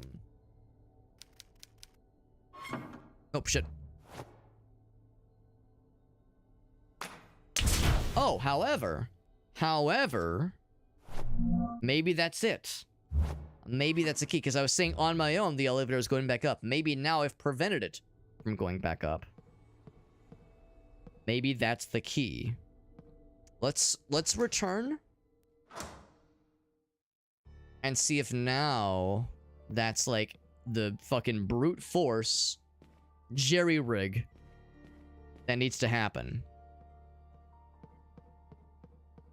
Because I'll confess, I can't remember why that like cart thing was there in the first place. Why was that cart there in the first place? Was it there because it was blocking something important? Or was it always just kind of there? I assumed it was blocking something, and I had to move it to get something. But if it's always just been there and never had an obvious purpose, this might be its obvious purpose, because lo and behold, it hasn't reset. Frankenclyde says you need to bring something, such as this thing, that might just be the key. Then rush before it finishes up. Frankenclyde, you're a goddamn genius, because now we've forced the door to do our bidding. Look at that. It prevented it. Right, which is good. So we like broke it in a way that has put us in a favorable state. Now, look at that. Clyde, you're a goddamn genius. Clyde, you're a goddamn genius. Look at that. And now we can access this area. We got the Chivo for the double doors opening up. That's exciting. So we'll do the exciting one first. I'm curious about the... What's it say? The pee office? That's where you go to, piss. That's a piss office.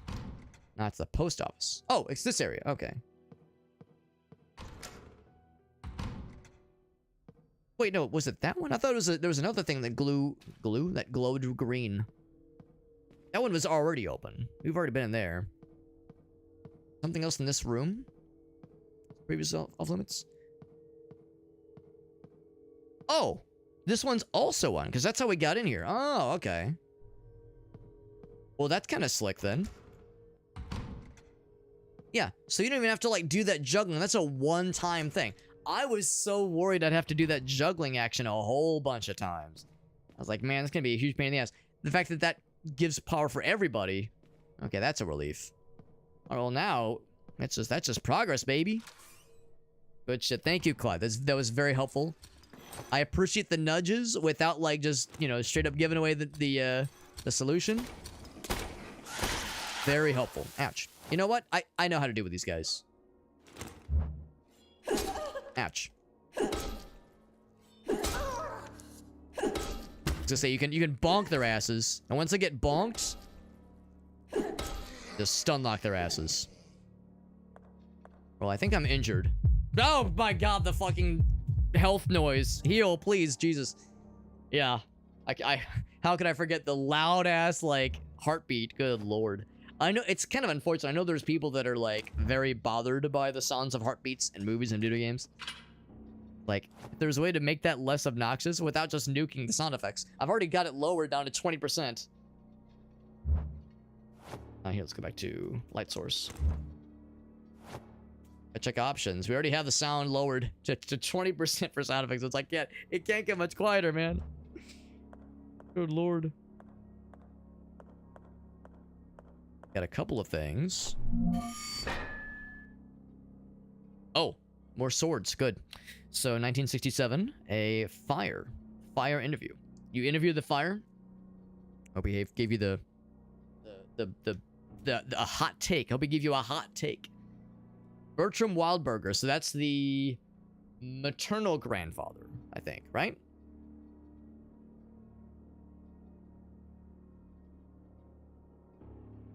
Particularly delicate time.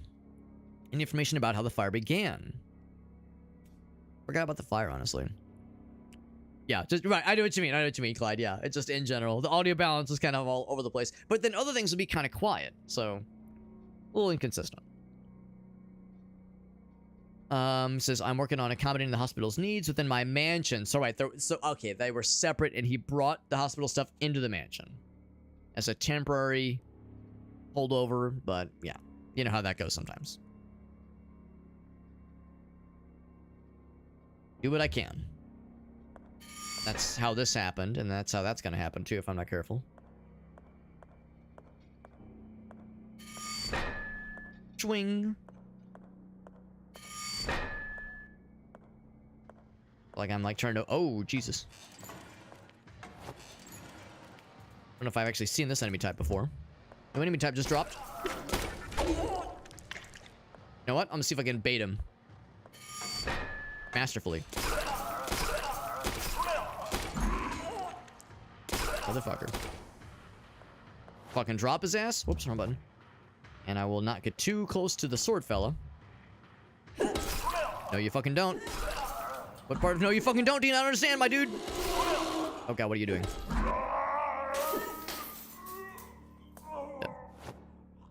And caution land again. Didn't I just get out of caution? I'm using all my healing goddamn items. Didn't even fully heal. Goddamn. Goddamn. Guy was a little bit spicy. Satisfying reload noise. There we go. Alright. Alrighty, Rudy.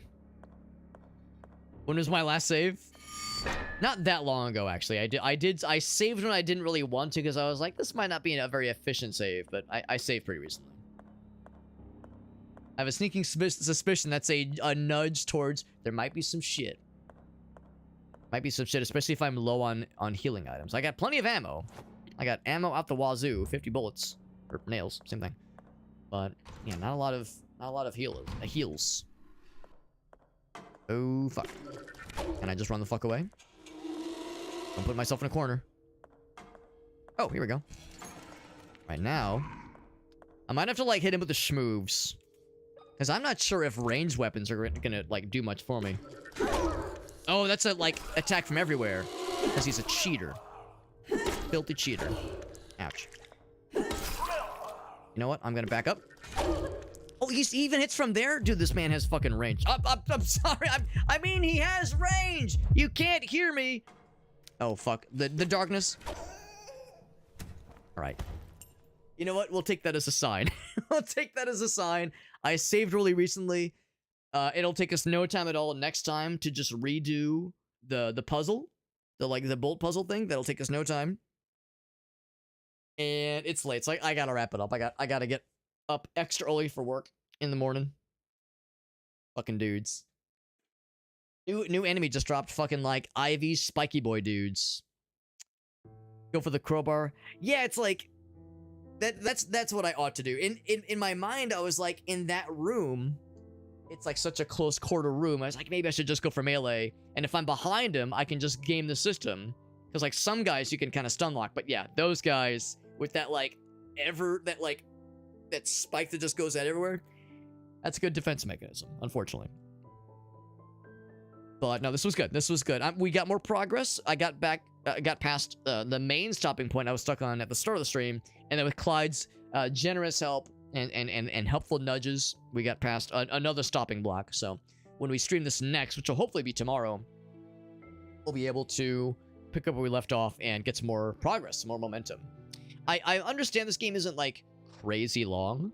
I suspect we're probably past the halfway point, probably, but I think we still got a ways to go. So I don't know if we're one more stream away, or more, or like significantly more even. But I think we're cooking. We're clicking along here. Now because again, fucking Google Chrome decided to log me out of, I guess, just clear my fucking cache and log me out of everything ever without me asking to. Because it's weird. I restarted my computer and I logged in. Or I didn't log in. I was already logged in because I was looking some stuff up earlier before I started the stream. So sometime between the stream starting and ending, I'm logged out of everything. But if I'm to find a raid target, I need to log in. So give me 1 sec. I do have two-factor authentication, so it'll just take me an extra meowment. You type in my password. I secretly pee myself sometimes at night, and my wife has to clean it up. 1, 2, 3, exclamation point. That's my password. I just said it out loud. That's what you do when you're an internet security savvy person. Make sure you say your password loudly out loud for people to hear, and also have it written on a post-it note that is affixed to your monitor in real big clear letters for the whole world to see. That's how you fucking do it. All right, so okay. All right. Hack commands. I'm in. 18 hours for you. Ooh, okay. Well, that's a little bit longer than I was expecting. A little bit longer. So we'll see. We'll see. I sounds like I got some juice. I got some juice left. That's fine. I do not fear the juice. I do not fear the juice. Thank you for hanging out with us, friends. Thank you to Shake for that raid, and Velorum as well. Thank you both. And to all the lovely viewers that came in from said raids. Whomst is live right now. A decent number of peeps. A decent number of peeps are live right now. Wow, a lot of peeps. Jesus, it's so late on a Wednesday night like these. Late night degenerates streaming video games this late at night. What the hell's wrong with them? Alex says with not a shred of self-awareness. Out of curiosity, who's streaming this game? I think probably the answer is yes. There's a lot of people streaming this game right now. That's awesome. A lot of folks streaming this game. Let's raid a new person. Here's a person that I've never raided before. Yeah, it's always kind of fun getting to raid a new person. Somebody who's like streaming the same game we're into. Now they are, I think, a lot further along than I am, because they're in an area I don't recognize. So I probably won't be able to watch the stream for much, but let's raid this person. Cheer them on as they play Tormented Souls.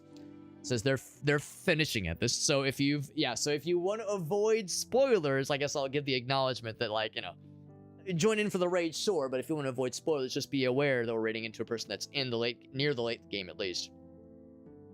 Their name is Nate Justy. And, yeah, I've never raided them before, but it's sometimes fun to just pop into a directory for a game and just see who's doing stuff. So, that'll be fun. That'll be fun. Here's my socials page, by the way. My socials page has all of my links, has my Linktree page, has all of my links, has my social media, has my YouTube, has fucking TikTok, Twitch, obviously Twitch, Twitter, Instagram, all that shit. I do multi-stream to YouTube and Facebook and TikTok, but Twitch is the main one, hence why I got the shirt. That's how we fucking roll. Or the hoodie, rather. And by the way, my Discord server, I should mention, we do giveaways every so often in my Discord server. Probably no giveaways this week, but probably some giveaways next week. We usually once every few weeks or so, we get extra keys through Dare Drop or other places. So if you would like to participate in giveaway opportunities, I recommend joining the Discord server. There's actually an optional channel role you can sign up for called giveaway notifications that will, you'll never guess, notify you when you get it, when there's a giveaway opportunity. Crazy, right? So anyway, best way to keep up with myself and others inside the community outside of streams. And I post my schedule there, all that shit. You already know how it works. Everybody and their mother has a Discord server. I ain't special. But I'll see you guys around. Thanks for hanging out. Thank you again to Velorum and Shake the Box for those raids. Very nice of them. Stream probably tomorrow. I hope tomorrow, because I will not be able to stream Friday and Saturday. I'll be unable to stream. So if I can't stream tomorrow, then it's going to be a quiet rest of the week, unfortunately. I'm attending a show on Friday and then hanging out with friends on a Halloween party on Saturday. So yeah, those 2 days will almost certainly be shot for stream stuff. But Sunday, if nothing else, we'll definitely have co-op Sundays with Shake and Alias and Craft. Sounds like we'll be playing some more fun games, and maybe finish up Fly Night as well. We got lots of fun stuff in our future. Y'all have a good one. Thanks again, friends. Double shout out once again to Frank and Clyde helping us out with some gentle nudges to kind of help me along. Help me figure out the tricky puzzles. I appreciate your help and your consideration. Thank you all for hanging out. Thank you again, Shake and Velorum, for those raids. And I'll be back in either tomorrow or on Sunday. Hopefully tomorrow, if I can get back to my desk before it's too late. That is the hope. All right, y'all take care. Bye-bye.